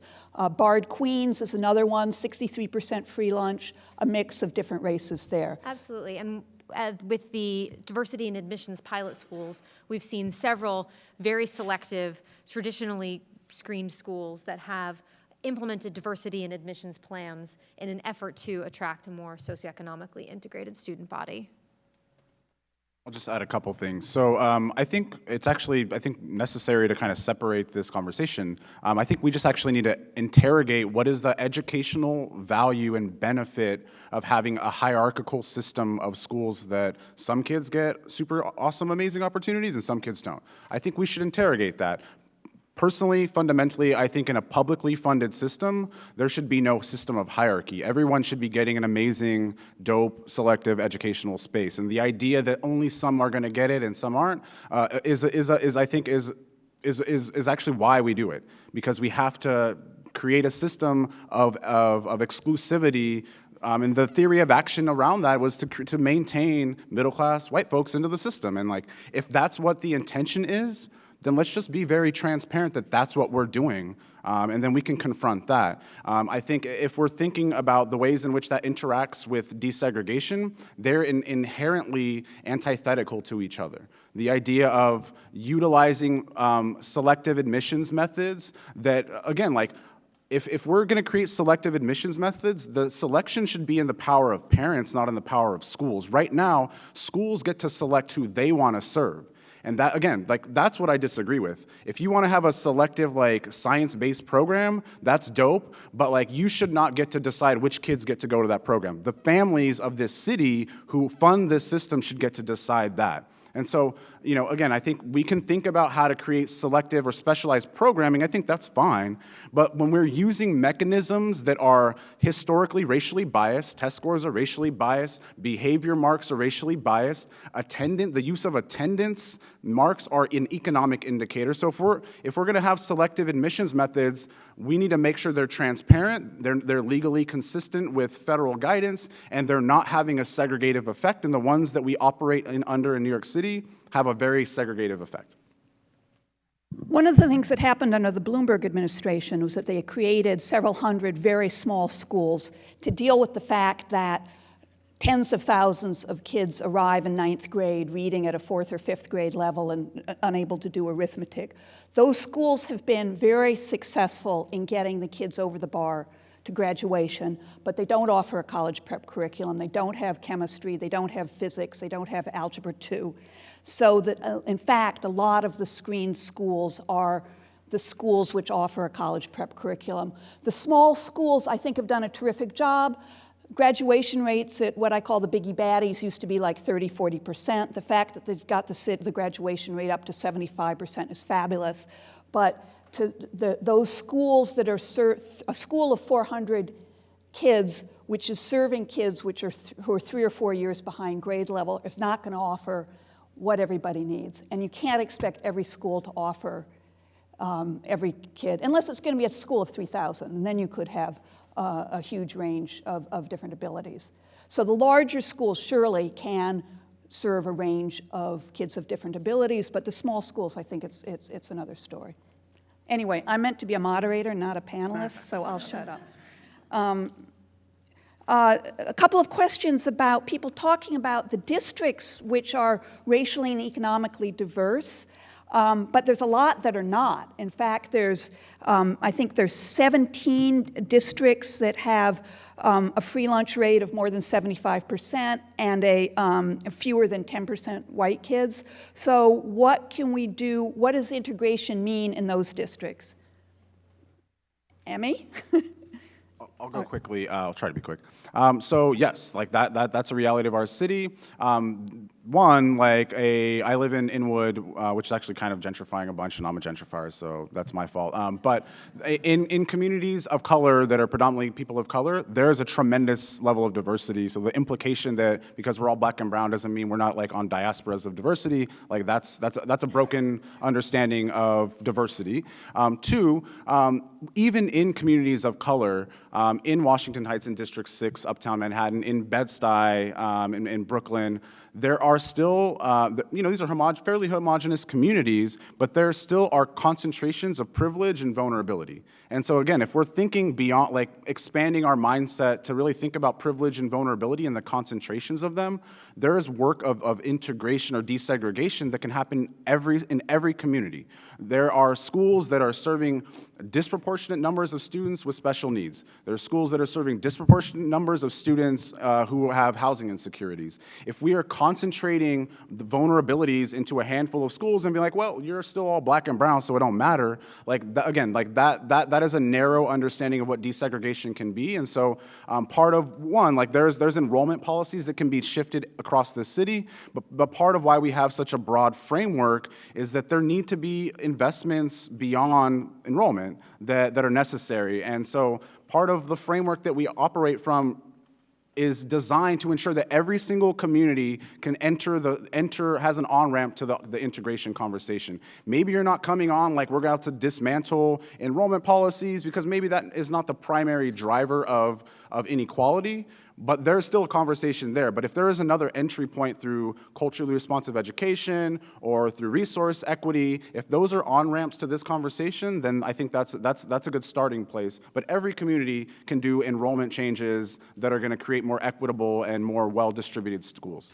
But in Washington Heights, for example, there are a number of, it's largely Latino, mostly largely Dominican. There are a couple of progressive schools that serve kids from the whole district that are racially integrated, that have maybe 20% white kids. Under your plan, those schools would have to have fewer than 20% white kids. Which plan of mine are you talking about? The ACID, I shouldn't call it, ACID, the plan.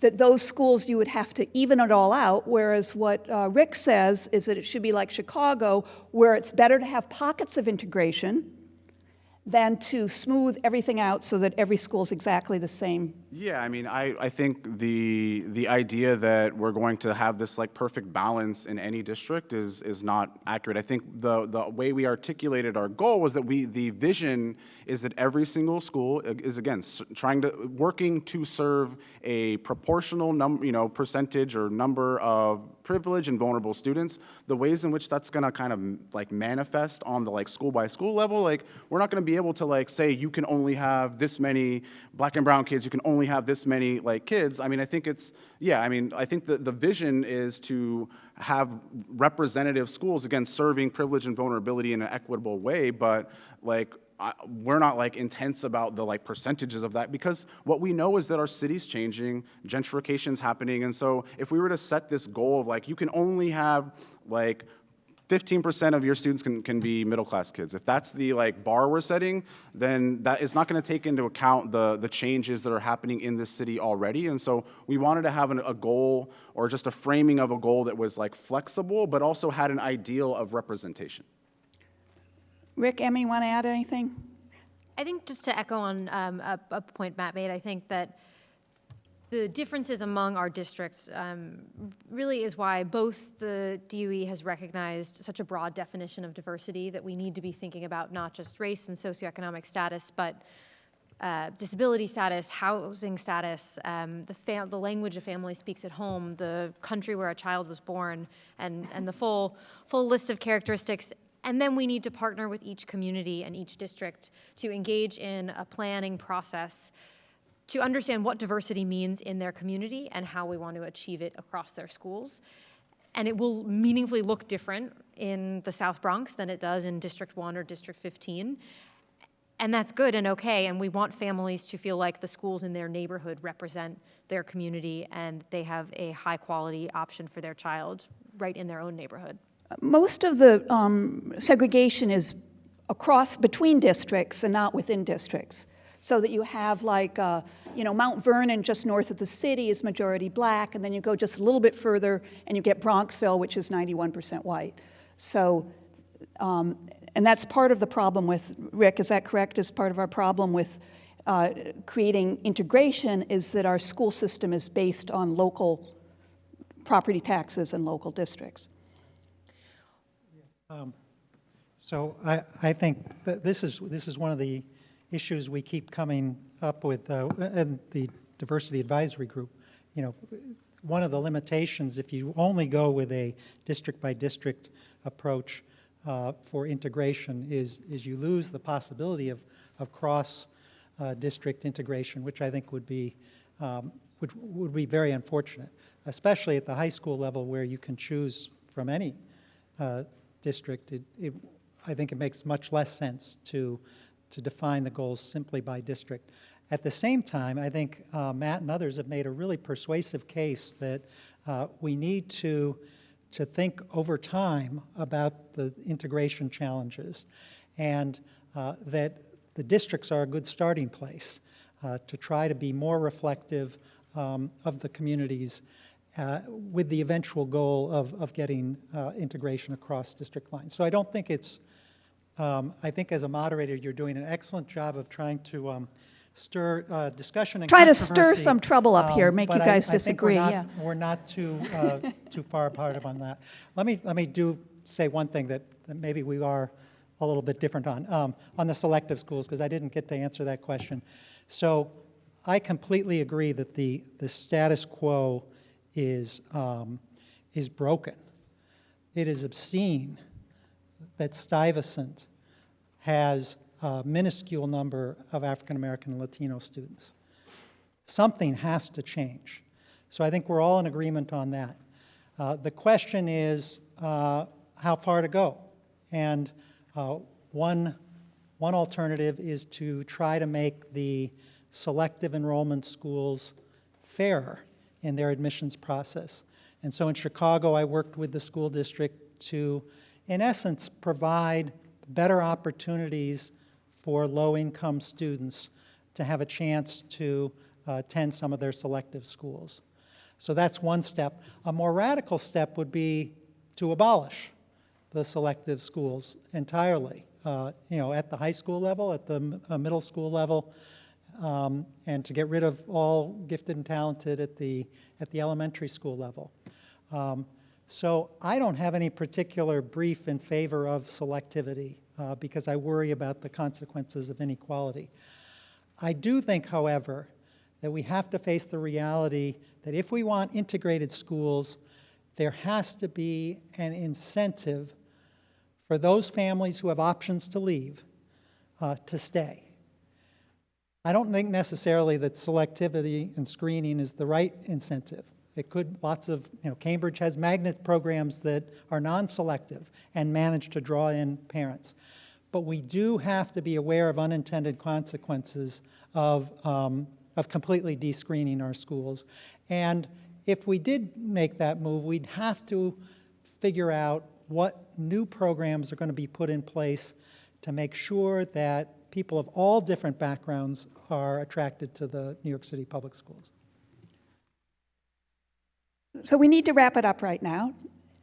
No, we don't need to wrap it up right now. Okay, we can keep going. All right. We want to ask Emmy, what are we going to do about the gifted and talented programs that tests 4-year-olds to see if they're in the 99th percentile on nationally normed tests? Which, surprise, surprise, means a lot of kids on the Upper East Side are, it's Lake Wobegon. Everybody's above average. And so gifted and talented is a topic the School Diversity Advisory Group has been discussing quite a bit. And under this administration, we have piloted gifted and talented programs that start later in elementary school in 3rd grade. Those programs use multiple measures, including teacher observations and other data besides just a single test. And we do see that our 3rd grade programs are serving a more representative population than the kindergarten programs. I think this is a topic where we're looking to our advisory group to make recommendations so that we can and continue to have further conversations about what the future should look like. And in the meantime, we are continuing to expand our 3rd grade program. Why aren't principals required to have a diverse staff? Some schools are all white, some all black, some young. Emmy, you're representing the DOE here, so it's... I get the whole DOE. I don't get to claim pass because this is not an enrollment question. I think there is no such policy in place at this point, though in the last couple years, we have introduced a number of efforts to try and help schools to diversify their teaching workforce. There's a citywide program called NYC Men Teach, which is targeted at bringing men of color into the classroom as teachers. And we have, through that and other programs, worked to help mentor teachers, to recruit and retain a more diverse population.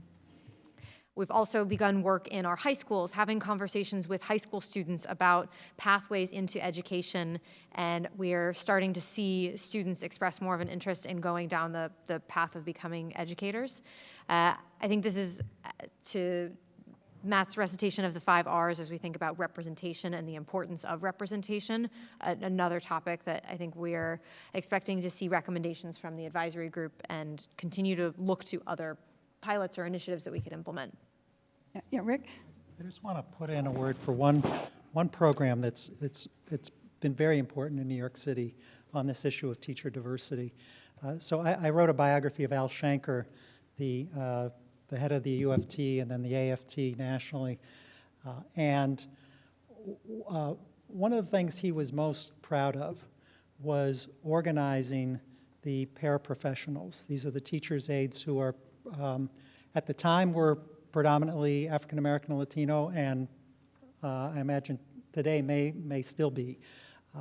And Shanker thought it was very destructive for students in New York City to see a white teacher accompanied by an African American or Latino assistant, that sent a message to kids every day. And so he organized the paraprofessionals and got them to be part of the union.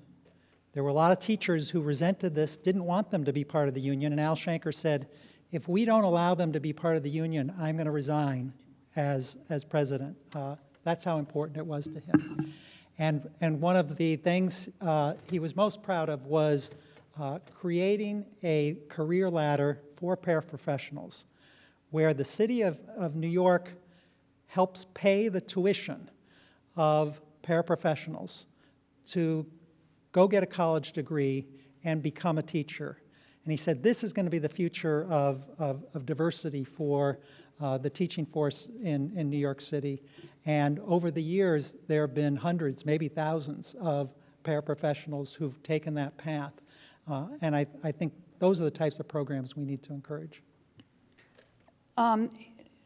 While challenges in federal court against school segregation in New York City are not an option, what about state court challenges here?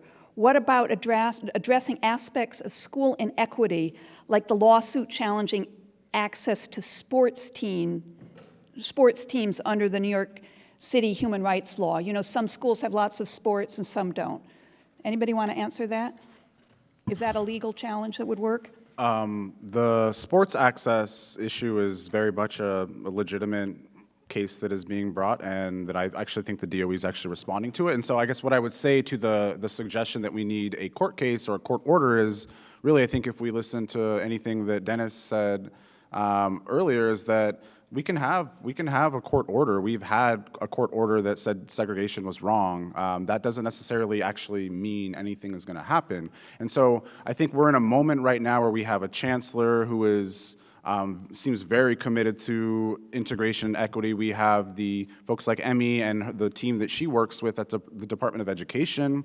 And we also have people at the New York State Education Department who are all kind of working in a really productive way to support this. And so I think we're in a moment where we don't need a court case. A lot of the work we need to do is like administrative changes that either don't require a law, there's actually change in some kind of administrative policy. And so I think we're not in a moment where we need to sue the city, obviously, because we're all working together to move forward. I didn't think that a couple of years ago, but that was under a different chancellor, and I may not think that under a newer chancellor. But I think right now we have an opportunity to all work together to build something better. And so, yeah, I mean, I just don't even know what the lawsuit would be and what the remedy would be, because we're kind of already moving towards remedies.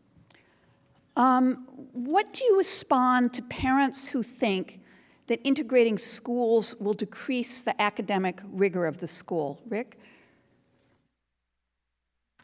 I mean, this is a concern that always comes up. And in the desegregation literature, there was disagreement over how much desegregation improved the scores of African American students. There was no disagreement, none whatsoever. Even the biggest opponents of segregation of desegregation, admitted that when schools were desegregated, white scores did not go down.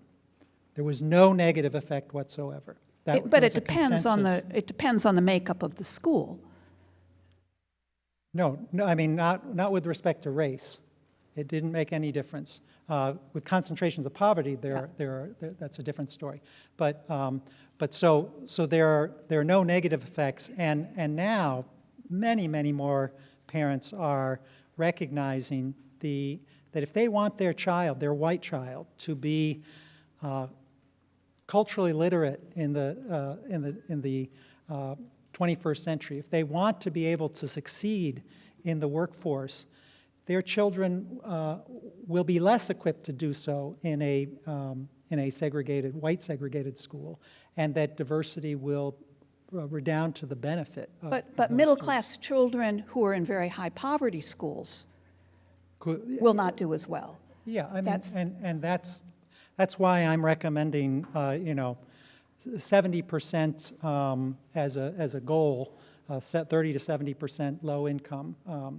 I don't think it makes sense for anyone, low income or middle class, to be in extremely high poverty schools, and we don't have to have that situation. Even in New York City, with the right programs, the level of integration, economic integration, is possible in lots of districts, and over time could be possible citywide. I have just one more question. It's sort of 1.5 questions. One is, are you optimistic or are you pessimistic? And the other is, what can we do as citizens with no kids in the schools anymore? How can we help affect change? Emmy? Sure. Optimistic, pessimistic? I am cautiously optimistic. I think we've seen a really strong grassroots movement over the last couple of years, coupled with support from this administration, that I think has the potential to create real change. And through groups like the School Diversity Advisory Group, I think we have the potential to recommend really significant policy shifts. In terms of what folks can do who do not have kids in the school system, I think, as Matt said, we need a coalition of people who are supportive of this work. I think the opposition to this work is organized. You're hearing from up here a group of people who are fully sold on the benefits of school integration. I think you can help us by talking to people in your community about the benefits of integrated schools. If you're interested in more of the research, I think all of us are happy to share it with you, and it's included in the DOE's diversity plan, schools.nyc.gov/diversity. You can participate in community meetings at your local community education council or your community board, where discussions are being had about school diversity. You can contribute to public dialogue in many other ways.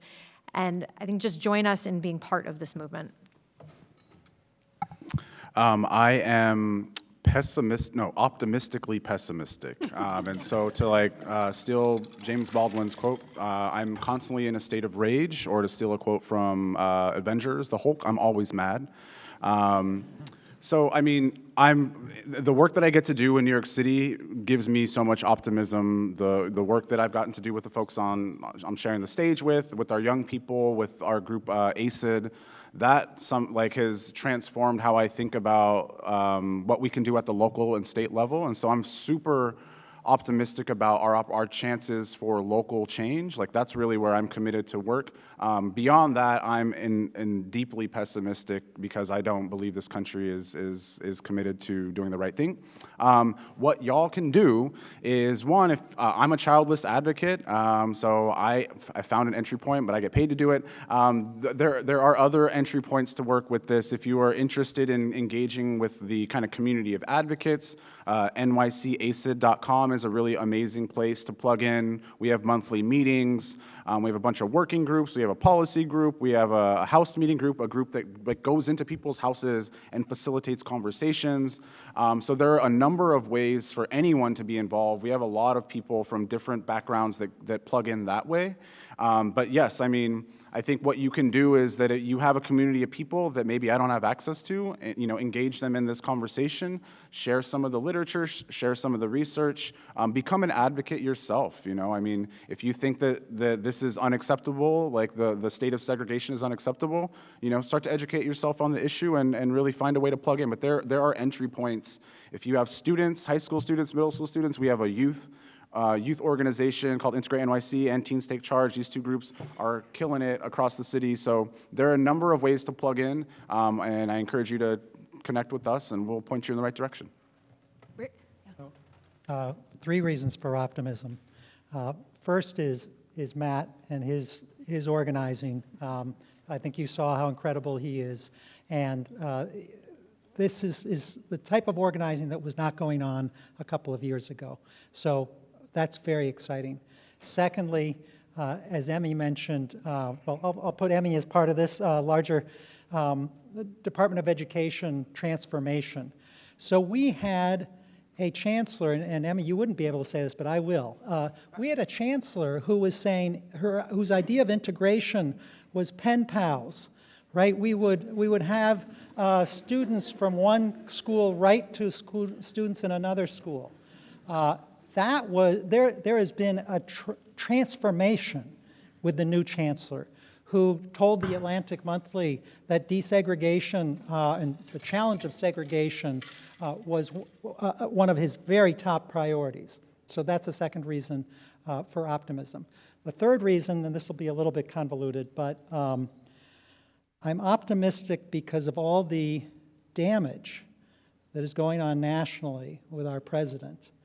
I think that, at least in places like New York City, it is a wake-up call that our democracy is under siege. And you cannot have a system of public schools that serves democratic values when they are segregated.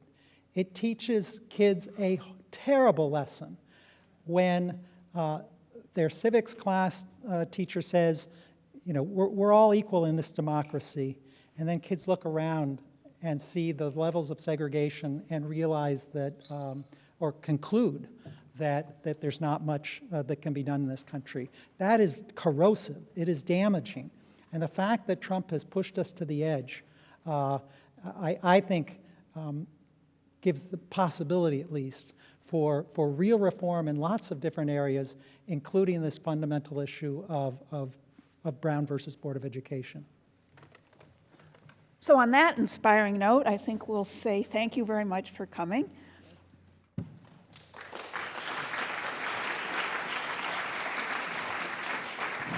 Thank you. Thank you all very, very much for staying. Thank you, panelists. Thank you, Clara.